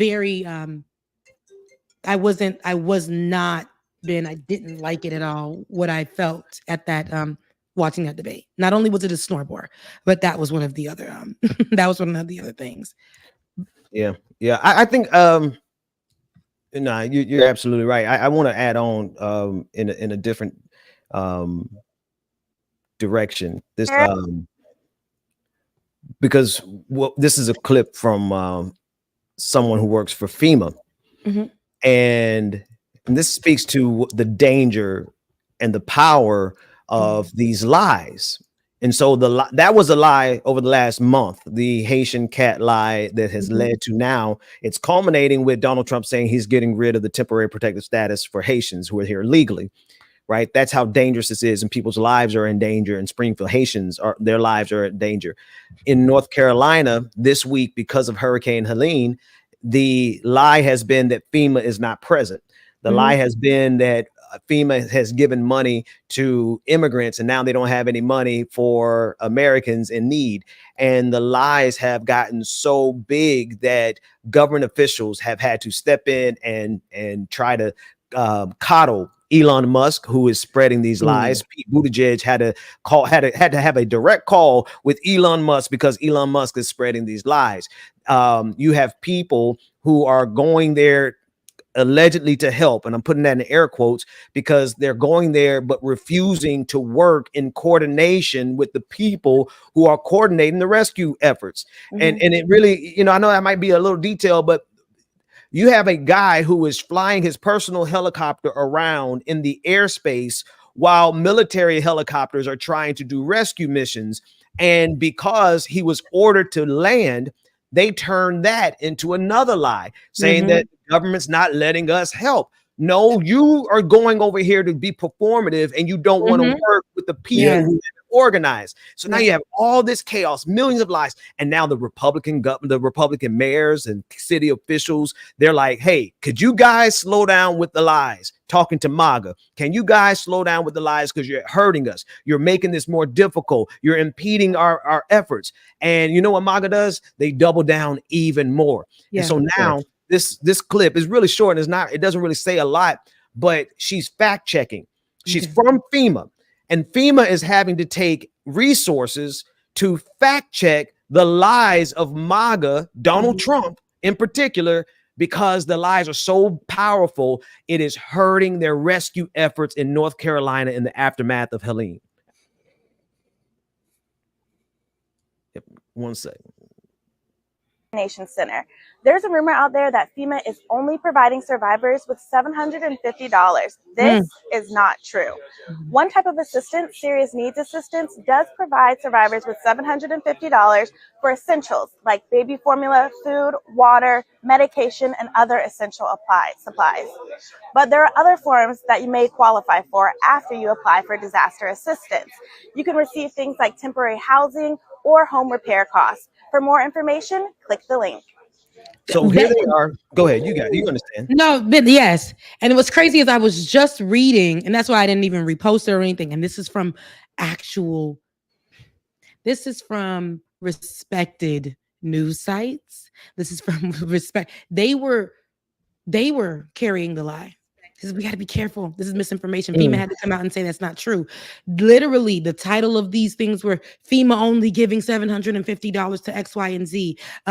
Republicans having conversations and videos where they're like, this is all that they're going to get. After saying this is all they're going to get for $700, they're only going to get $750. They put Kamala Harris, who is over there speaking and tying the two together. And so it makes it so believable, which is really, really tough, because I'm glad that a simple video from FEMA having to fact check. We're in the business of fact checking these days, but it's sad that our supposed leaders who are supposed to help make the rules in these places are pushing out the misinformation. And I'm pretty sure the Florida and Georgia, who has leaders that love to bow down and carry the Trump method as well, and who utilize it for their place in office, to stabilize their places in office. But I love that. I'm pretty sure that they were spewing out this lie as well, that $750 will be allocated to you guys for the damages, strictly for Hurricane Helene. So yeah, sorry, Ben, go ahead. No. And here's the other thing. You can't win with these devils because, first of all, officials in North Carolina asked that none of these politicians come to their cities until they could get some of the infrastructure rebuilt. Entire bridges are down, entire cities are wiped out, and every single first responder is trying to save lives. But when you get someone like Donald Trump, who showed up like this the day after, right?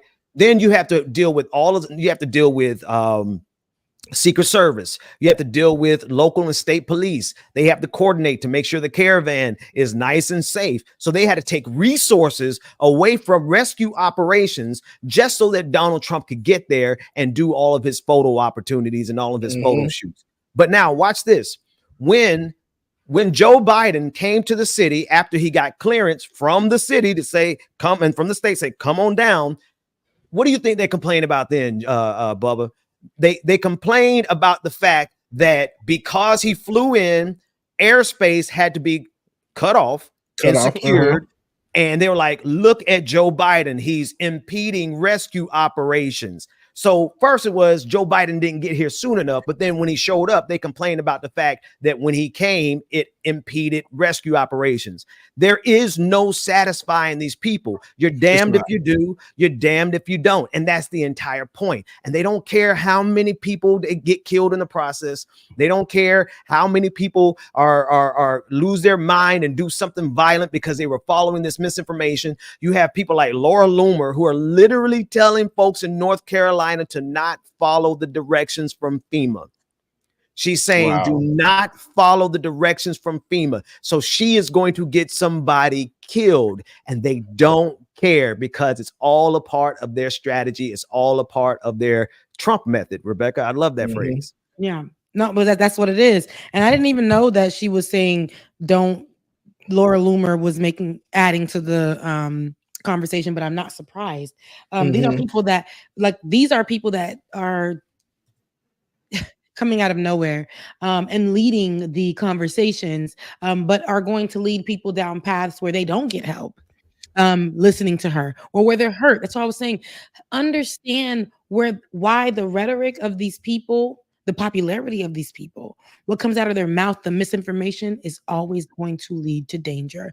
There is no place where we can point to where these people who are trending or who have helped aid in misinformation throughout the years, in hate and division, and to promote something for political pushing of Donald Trump or even anything else, right? Just we can always point it back to some kind of receipt of how it ended up in danger for a marginalized group per se, but how it always ended up in danger for people after these people put out misinformation, pushed it on their channels with millions of followers or whatever. And a lot of people followed them right off the cliff. That's right. Yeah. That's right. These people. Yeah. I'm reading what's on there. I just feel like what are you doing, Laura? You put this tweet out there.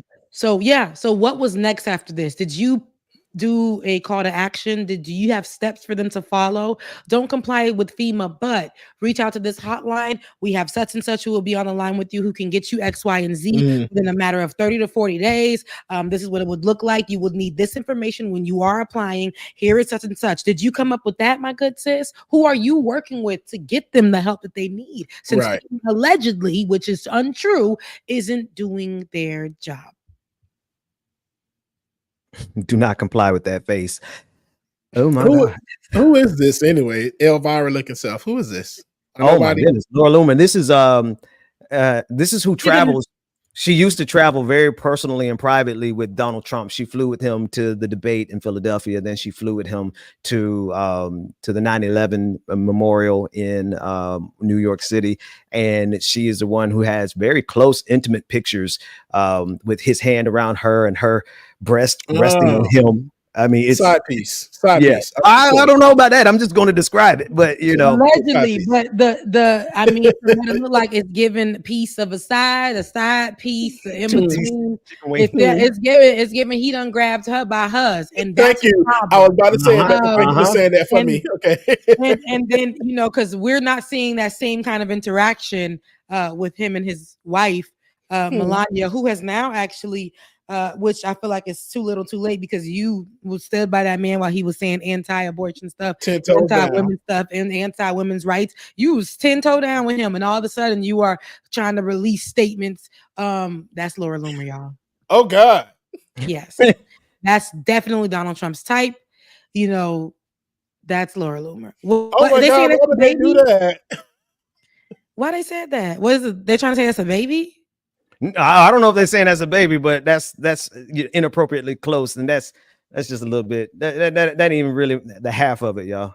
That's not even the half of it. But why they circle her little area right now? Because they are implying, but we don't. There was no hand there or nothing. So I was trying to see. We don't. The little finger was like in part of the shot, but I mean, even still, it wasn't even really in the shot. If they was going to circle something, they should have circled that. Because I say that to say that little pouch is on lots of women. Look, me mad. Listen, we all carry. I was trying not to see you going for to protect the. But anyways, look, because we're not body shaming, but her face is kind of strong. It's a lot going on. Real strong. But anywho, Donald Trump.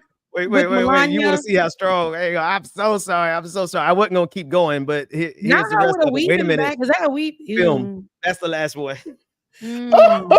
That's accurate. There are actually lots of women of every color and every creed who look just like it because they go get the same work done. I know. What is up with that though? I don't know. And it makes them look like that character. It makes them look like, is that Saul or something? Saul from Saul. It makes them look like that character. Oh, Like for real. What's the name of that movie? Never mind. No, I'm being I hate you. And shout out to Prairie Frog, Laura Loomer, the Trump advisor, probably side piece. I have a feeling will want everyone to comply with the orders of Federal Border Patrol. Fascism will always get its supporters killed. Thank you for the super chat. We appreciate it. That's the part right there. They will get their own supporters killed, and they don't care. Some people just have to be sacrificed for MAGA. Yeah, no, it's true. And we're gonna see Laura Loomer but for so long. The same way we saw a lot of these type of women come through. She's gonna be here, but not as long as they used to be here. So, oh Lord, not face stronger than hot leather in the sun. That's some strong. That's strong. That's strong as hell. That's strong. That's strong. But y'all know what? You brought up some, like, one thing I realized, like, damn, I haven't seen Melania in a long time. Rebecca, I seen her the other day. name. It's just like, damn, I ain't seen her in a minute.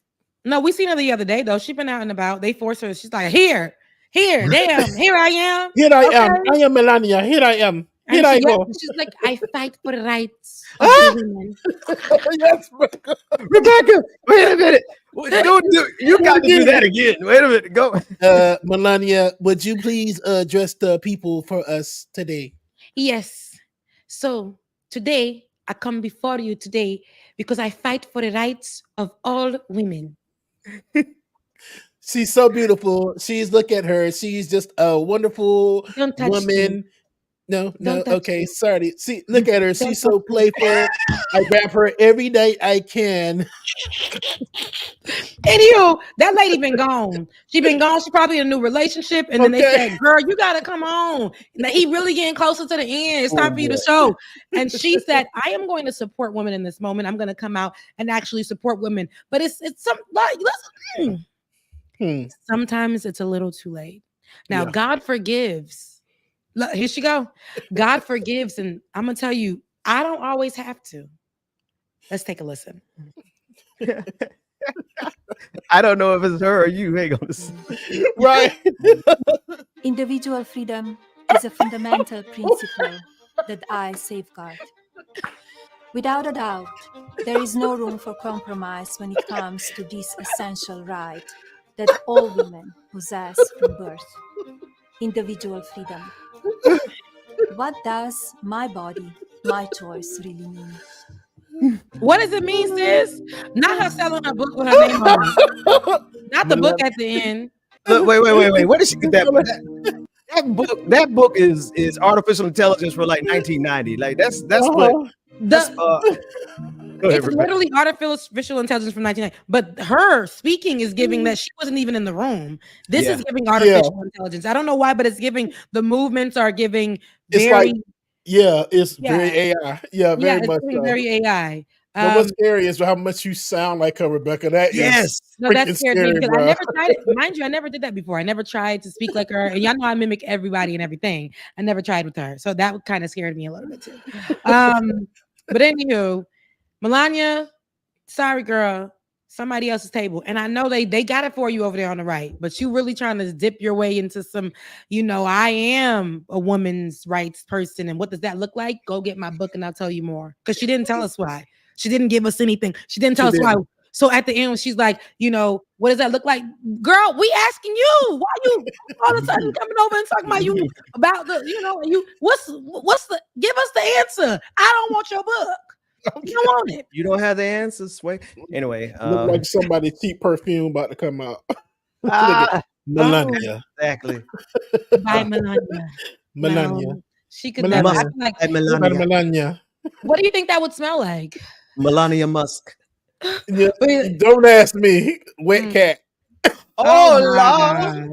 I said, not that cat, y'all. Jesus. I didn't even, I wasn't even thinking about that cat. I was just thinking about the traditional way. My God. Anywho, the last thing I actually wanted to discuss was something, and I can't remember it, but it was on the brain. What the hell was it? It was something I wanted to discuss. It's gonna come to me. Was it about politics? I don't think so. I think culture or living life in the ATL. 2023. Because it's really 2024 and we at the end and we still didn't get an update. But the end of 2024. That's crazy. What was it? Well, why you think about that? Shout out to John Amos though. Did y'all see that story? What part of it? Yeah. I know he passed away. It's so much, especially like the part I saw, okay, it was August when he passed away. Then to come to find out that it was some of, I guess, people that were around him that were keeping away from the rest of his family. Like his family found out when we found out. His son. Okay, so his son actually, so you're talking about that. So People Magazine actually spoke with his son, and his son knew about this back in August. August 21st is when he passed, when Mr. Amos passed. And his son knew about this, cremated him, and the family was aware of it when People Magazine put the information out on October 1st, I believe, with the rest of the world. So his sister actually put in a few, and if you knew this from a few months prior, I think earlier this year, Amos himself got on camera and said he's good. The care facility that he was at is actually treating him good. And she was saying they weren't. And she asked the local officers to do an investigation on that. And then the brother said, nothing was happening. And Mr. Amos put out a video and said, my son is actually taking really good care of me. But that was not, she felt like there was elderly abuse happening and he wasn't in his right mind to answer any questions or whatever. But the police officers had then said the investigators had then said they didn't find evidence enough to support her claims. And so, but I felt like, and this is just, now here's my personal feeling, to find out that your father or family member died with the rest of the world through People Magazine on October 1st, and to know that he was, I think, allegedly cremated almost immediately. So that means they went through the end of August, all of September, not knowing, but to the world was presented this news on October 1st. That's so right. I think that was, that was not right. That wasn't right. But to add to that, and I want to hear this interview. No, I'll add the last tidbit because it's kind of weird, funny, not right at the end. But I want to play whatever this interview is. Believe this is his daughter speaking about it. I feel robbed of any chance that I had left to speak to him. Shannon, when is the last time you saw your father? I saw him in the hospital in June of 2023. I had to sneak into the hospital because my brother had assigned himself a new power of attorney. I got in, I saw him in the hallway. We had a brief conversation, and then I was escorted out by security. Wow. That brother is the estranged Casey Amos, John's son. Shannon and the entire group here believe he manipulated his father, John, in order to control his money and benefits. Shannon also accused Casey of elder abuse. Her own father made the same accusation against her in this video, which was posted by Casey. I had some ongoing issues with my Casey daughter, being his son, who I feel has taken advantage of me. Why would they scare me like that? Right. Because they investigation into Casey without charges. John himself I'm doing some dad jokes this morning, yeah. Doing well. So what do you do in these last few, months, almost a year, that you're not seeing your father, you're not communicating with your father? Are you calling authorities? Are you asking the hospital to check on him? What are you doing, to enact your concern? The challenge that we had is that my brother kept moving my father from hotel to hotel from various jurisdictions. And he would move so frequently and so fast that we were having a difficult time finding him. But we were able to identify the hotels from his TikTok posts on social media. Wow. And Amy was actually the last person to see him. None of us were able to talk to him. His phones were turned off. Casey wouldn't take calls. There was no way to access him any other way. Wow. When my son, Shaka, committed suicide, John was the first one there. He came across the country and he never left me. Leslie, do you think any part of your brother was concerned that his son, Casey, would end up the same way? And so he overcompensated and, kind of went along with Casey's program because he was afraid that something terrible might happen to him after being through that with you? Yes, John was definitely afraid, definitely concerned. When the family... So, oh, this is too much. That family It drama is. it was heavy on me. It was. I said, "Oh my God, I got a funeral to go to next week." My great aunt just passed away. Yeah, she just passed away, but she was ancient. She was 102. I thought she was 90 something, but she was actually 102. Rebecca. No, Jesus Christ. she lived a good life, y'all. Oh, that She is a great lived life. good life is what I'm That is a great life. She was ancient, and a lot of people don't live to see that age. And she went through a lot in her life. So I'm so glad that she got to live these different lives. 102, that means that you got to pivot at some point. You got to be this, you got to be that. She mourned the death of her only son early on in her life. And then she lived in New Orleans with my uncle for a while, but she was like, hell no, and went back down to Florida. And she settled there and bought herself a home and was able to take in some Haitians to move to live there when they were passing through to find a place to stay. So my aunt, my great aunt, because she's my grandmother's auntie, and she lived to be 102. She outlived my grandmother, but when I think about that, when I say she's ancient, she's lived. So and I ain't going home to shed no tears. We're going home to celebrate, and we hope that we can have that type of living, no matter what we're going through in our lives. And I pray. I say all that to say, I'm going home. I hope ain't no drama. It's always drama at the funeral. It's always drama at the funeral. And I just pray that it ain't nothing like who got my turn such and such and who's it? Put her in the ground and let's get it over with. I can't stand you. And shout out to True Dragon as well too. True Dragon is actually a relative of John Amos. We're finding out in the chat as well too. Really? So shout out to True Dragon. Yeah, and they said you want to know anything, ask some questions. So I'll reach out soon. Yeah, you should do a special on your channel. I should, right? John Amos exclusive. But yeah, that's interesting. That's really interesting. Not us having the best of the best and the who's in the chat. Like for real. They just pop out every now and again. Okay, so with the John Amos situation, like I said, Black funerals, Black family situations can get heavy. Not only Black, but I just know that it can really get heavy, and it sucks that they had to go to media.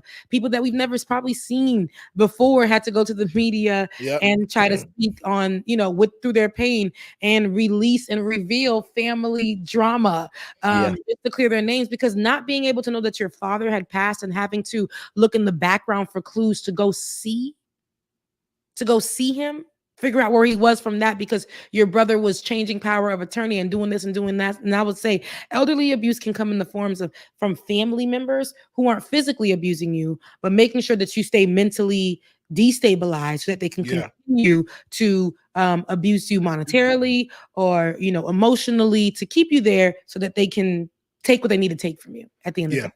Take advantage of it. So that's elderly abuse, and keep on the watch about that, because and it mostly comes statistically from family members, from somebody that you know. So to see that is unfortunate. But P. Diddy, Combs, Mr. Love, Sean Combs, he has now changed lawyers and is trying to get out of trial. He's gotten the best of the best. I haven't gotten their names. Let me go look. But he's gotten the best of the best lawyers. He resurrected Johnny Cochran? Oh no, he didn't. He didn't do that. Okay.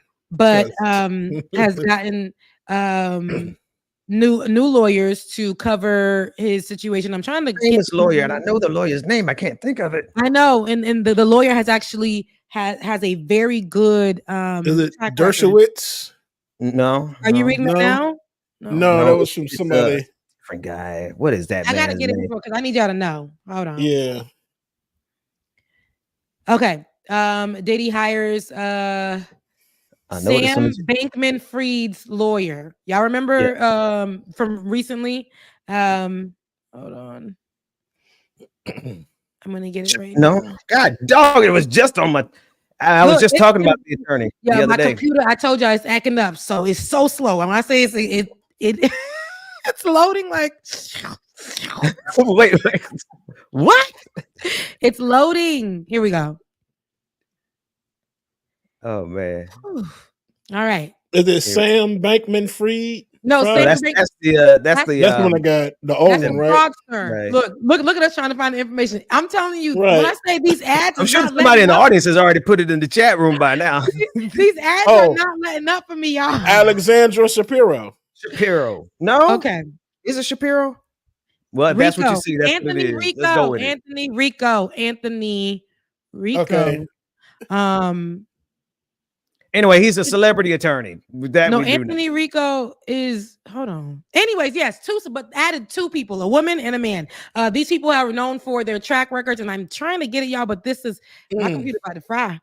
Because I didn't want you guys to go without the names, but 2 new people, and has added that because he doesn't want to go to trial. He wants to actually handle this outside of the trial date, or go home before the next trial date, and he's pushing for that. However, get out.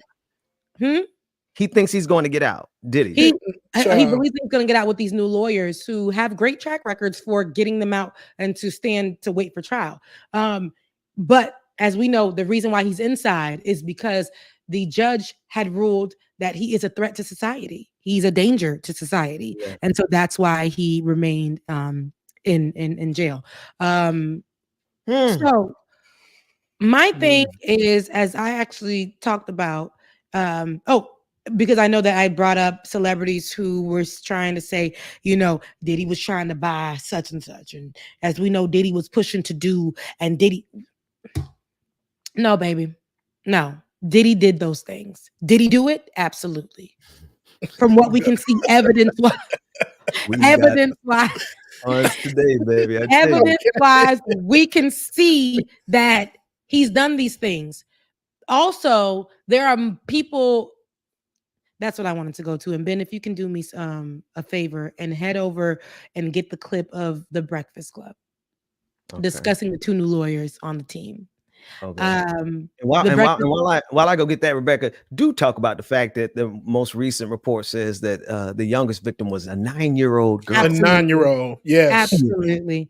The youngest victim in the most recent report, and I think they brought out, how many was it? 21 more people. I want to say the number of people that they came out with were way more people. 60 and 60. I think it's 120. I'm sorry, not 20. That's it. 120. I'm thinking 120 victims, and 120 victims. The youngest one being 9, and they said is allegedly from this report caught on video with the 9-year-old. Wow. So, with that being said, people are out of their minds for trying to say, without us even taking this into the courtroom or whatever, already taking away the accusations from these victims and saying, how can that be? The Breakfast Club being one of those. The Breakfast Club having the conversation, but also showing us where they are in where they stand with it. Particularly Charlemagne speaking almost in a way that's, to me, unintelligent, because I've seen his work and I know what he can do. And I think he's a very strong journalist, especially at times, commentator at times. Yeah. But here is where he's actually falling off. This is not the first time, and I respect Charlemagne and his work, but hearing him say, why would they create a hotline with just anybody calling in and choose the people having, he said, how do we get a fair amount of 60 men and 60 women in this report? No, gay. Gay and... Let's take a listen. Oh, you got it? You see it already? All right, here we go. A Diddy situation, right? It don't need any more sauce on it. Like, it needs 0 seasoning. He's pretty cooked either way, but it is, you mean to tell me a lawyer found 120 people, exactly 60 men and 60 women? Oh, it was more. They cut it down to that number. But exactly 60 men and 60 women, the perfect balance of cheeks. Like, come on now. Come on. And then when you create things, when you say 1-800 did Diddy rape me hotline, how do you expect humans to operate in good faith with something like that? Like, how can you go through those calls and pick who's credible? Talking about 20 years ago, I was in a club and he did it. Like, it's I don't even I'm just saying, how do you know that these people are making accusations in good faith? Like, you think that you put a hotline out in this era to the World Wide Web hundreds of thousands, probably millions of people calling. You think people ain't playing? Because you have to. So I'm just saying, how do you go through those things and pick who's credible and who's not? How do you get the job for the person that vets the diddler hotline? Like that, honestly, outside of the attorneys, they have to have help they're gonna go that do. It's like I don't know what are the juiciest stories, perimeters, the stories that's gonna hit the press, the stories that people are gonna talk about. That's 9 times out of 10 what they're gonna take. Yeah, it's just things like that which make it feels like it makes it. No, it does. It makes our judicial system a joke, and it ruins the validity of folks with real accusations. Exactly. And granted, again, these things have not been filed, so we got to wait to see what may be real, what may not be real. But it does. I wouldn't go if I was a victim. I wouldn't be a part of this like major lawsuit. It just looks. I'm not like calling a hotline. Yeah, but at all. The problem is if you are a victim, a lot of times you can't afford to hire an attorney. So usually. We'll do it for free. We'll do it on the strength of if we win, I get a third. You got That's a why sounds so stupid, bro. No, they can't afford to pay for an attorney. And you see why the reason he's calling out these corporations and these pharmaceutical companies, because that's where he's gonna have to get the money from. Because Diddy ain't gonna have no money. Diddy's gonna be spending all his money fighting this criminal case and fighting these civil cases. This is 120 cases right here. That's about $12 to $20 million. Mm-hmm. Just him defending, just him having to answer those civil. But you see, they know what they're doing. Because look at us. And that's before trial. That's before they even go to trial. That's before anything is even filed. Yes. Like there's not even a filing, and look how deep we had to dive into all of this. Y'all didn't dive deep enough because y'all would already know then that if somebody called this line, they're going to have to research and vet all of these things that they're talking about. And I'm sure that they're able to match up any claims that they get to videos that were found and put them things together. I'm like, come on, y'all. Like, as of lately, the Breakfast Club has been letting me down because they have been sounding so damn ignorant on a few things, man. And it's just like disappointing. Especially on LGBTQIA. It gives Charlemagne, and even though, like I said, I can say I don't right now. I don't respect what he got going on because he is helping to spread really and with Just Hilarious. Those people like are very anti LGBTQIA plus, and especially there's Jess. Literally, they don't be doing nothing but living, and they're like, oh, why can't I say I don't like that? I like that women. I like that women can say that they got periods. Like they got periods. Men don't like. Why are trans people saying that they got periods if you weren't born a woman?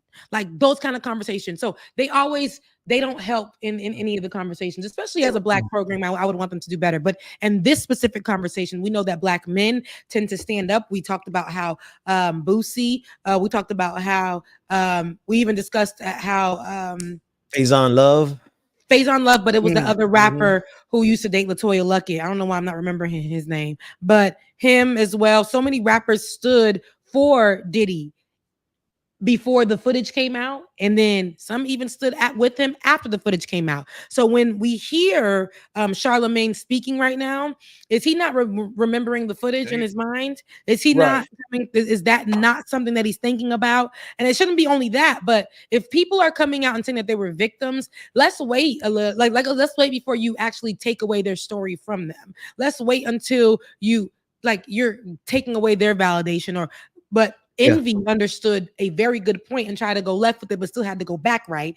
When the simple fact that a lot of these people, because of Diddy's power, had no way, some of them no knowledge of what they can do, but no way of going to tell their story to authorities and paying for it, or going to a lawyer and actually paying for the lawyer to get them justice. They did not have the means. They did not have, some of them, they had too much fear because Diddy instilled that into them as well. So understand that being a victim comes with a lot.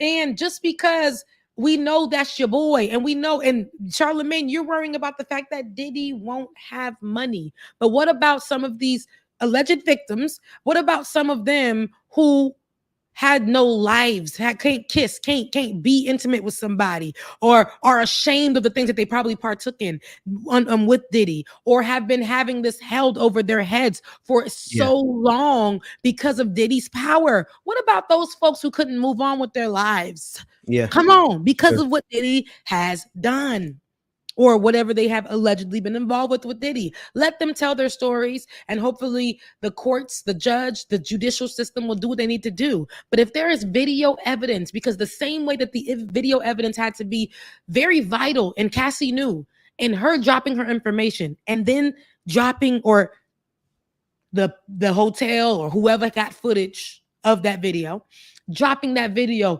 they knew that it was going to be vital to her testimony because even on paper, they needed to see it on video. But let's be clear, even after the video, so quickly people forget and start to be on Diddy's side once again. And this is what we're seeing right here at the Breakfast Club. Yeah, that's why there was something else that Charlamagne did this week. And when he's starting to pan out to be just another Black influencer who absolutely has to have ties. I don't have they have to have ties. Sitting with that white man. Sitting with that white man. You talking about Ben? When he was sitting with the white man that was disrespecting Black women just recently on that podcast. No, was that him? Dating Black women. And the guy, I used to really like him because they used to and I was talking to Ole about this. Here's our millennial age showing. But we used to watch Girl Code and Guy Code back in the mid 2000s, the teen 2000s. Yeah. And this guy, I forget his name, but he was on there, and so was Charlamagne and Amanda Seales and all these people. But they're sitting together, and he was on a podcast, and he spoke terribly about Nigeria. I think it was Nigerians, and said that he can't work with them or something like that. And I think he also said in a previous podcast before that, he spoke ill against Black women. And then he sat with Charlamagne, and he was doubling down, I believe, on those comments. There's a coordinated set of Black influencers who are giving us MAGA. Like they're giving us right-wing evangelical, they're giving us, and they're filtering it through Blackness. And Charlamagne the God seems to be one of them. Shade Room seems to definitely be one of them. I mean, you go through any of these big influencers on Instagram, you're going to see language that absolutely betrays the Black community. But there they are, some of the biggest Black voices, the biggest Black voices in the country. A lot of them have been co-opted by some kind of check somewhere. I don't know exactly the paper trail, but you can't tell me these people who started out with Black solidarity, no matter, Andrew Schultz, no matter where you're from, right? Yes. Now they're all doing the work of hating on immigrants, hating on the marginalized community, hating on women, hating on the LGBTQIA community. And if the only people they love that are Black are people they say are foundation, or I don't even want to use that phrase, Black folks who were born in America, not Black immigrants. So they all are, there's this coordinated effort that we really got to get out of the Black community because it's a plague, it's a disease. Yeah. No, and having our once revered and favorite Black people who were in these spaces of media and who have been the voices for people who have been voiceless or having great conversations or a nuanced conversation or even just funny conversations or as Charlamagne makes himself multiple times donkey of the day for making stupid decisions. Like it used to be a cultural thing that we can at least balance. And now they're choosing a side. Very clear, like you said, Ben. And choosing a side that is against what they should, especially for their respective groups, Black, right? They'll choose the side, and this ain't got nothing to do with Democrat or Republican, but literally they'll choose hate because it pays and still identify as I'm a Democrat or I'm somebody who's more progressive, or they'll still identify as that, but still choose the hate and violence and something that so they can, again, being on the other side of it, being the person that has this difference of opinion as a Black person, the person that has the difference of opinion than all the rest of the Black people, even though this opinion actually may make sense, just actually being on the outside of it and being like, you know what, maybe. Sometimes it don't be taking all that, Charlamagne. Sometimes it don't take all that envy. It doesn't. Because maybe whoever's paying for them, I don't know if this is true or if it's a thing, but maybe who's keeping the checks and the lights on and all this stuff in their mansions and all of this are people who are right-leaning. Yeah.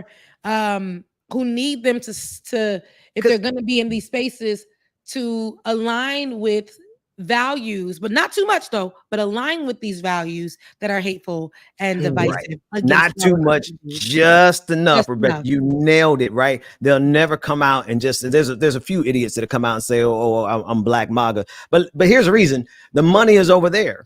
Mm-hmm. That's it. Yep. The money, their checks, their payroll, their opportunities, their investments, their chance to get the bag, the chance to come up.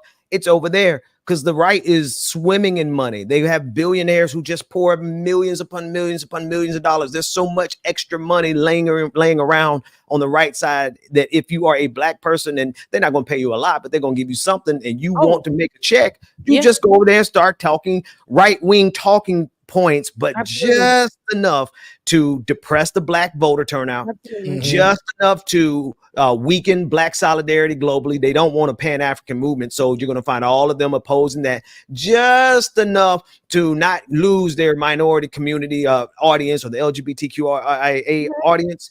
They will say just enough to get the check, but not be attackable, right? They get plausible deniability, because Charlemagne the God is going to swear that he ain't doing that. But when you look at the pieces of the puzzle, you look at his broadcast, he's doing exactly what you said, Rebecca.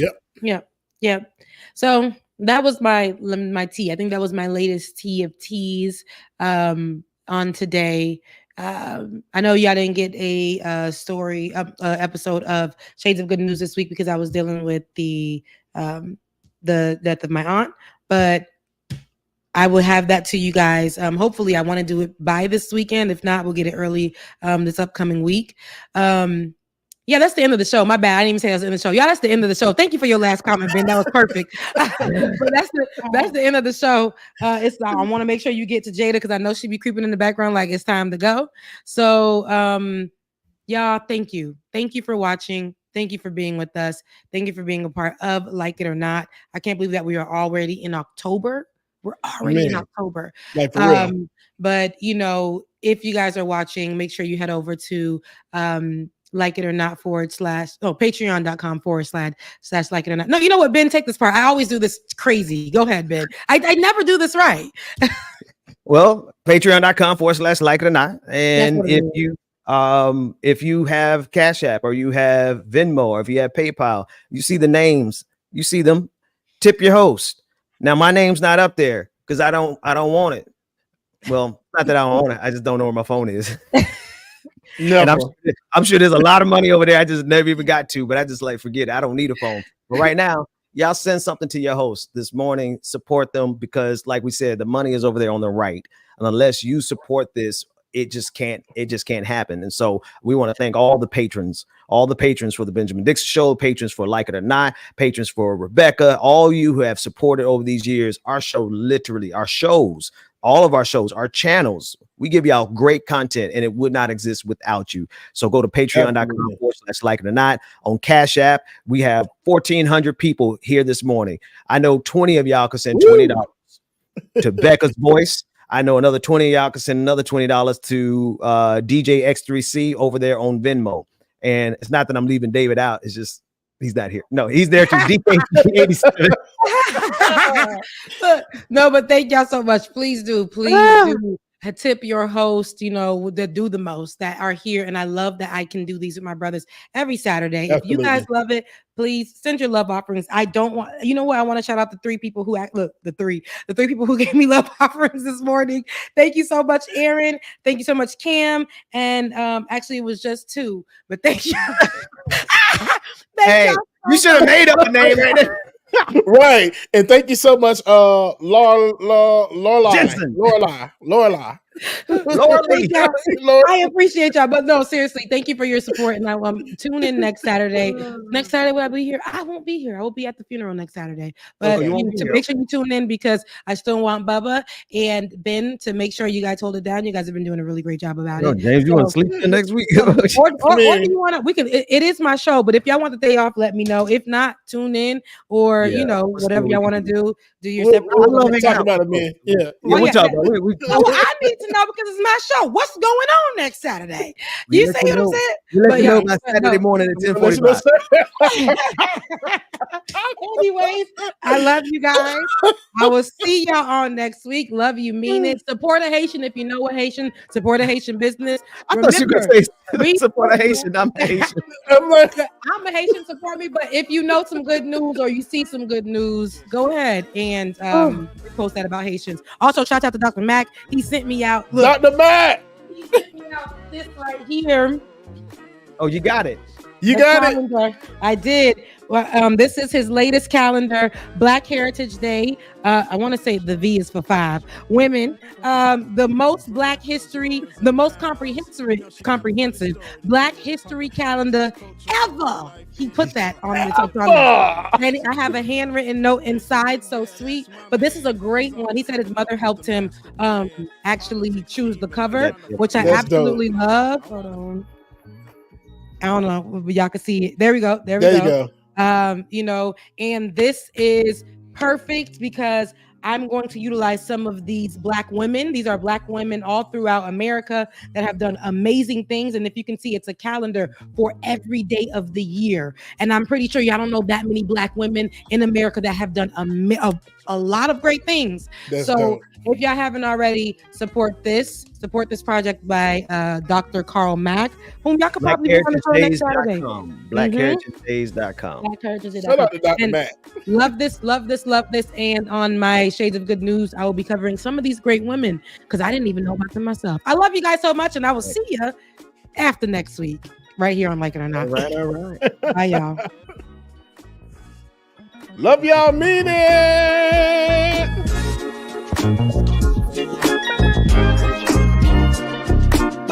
Let's start this damn show. Let's go.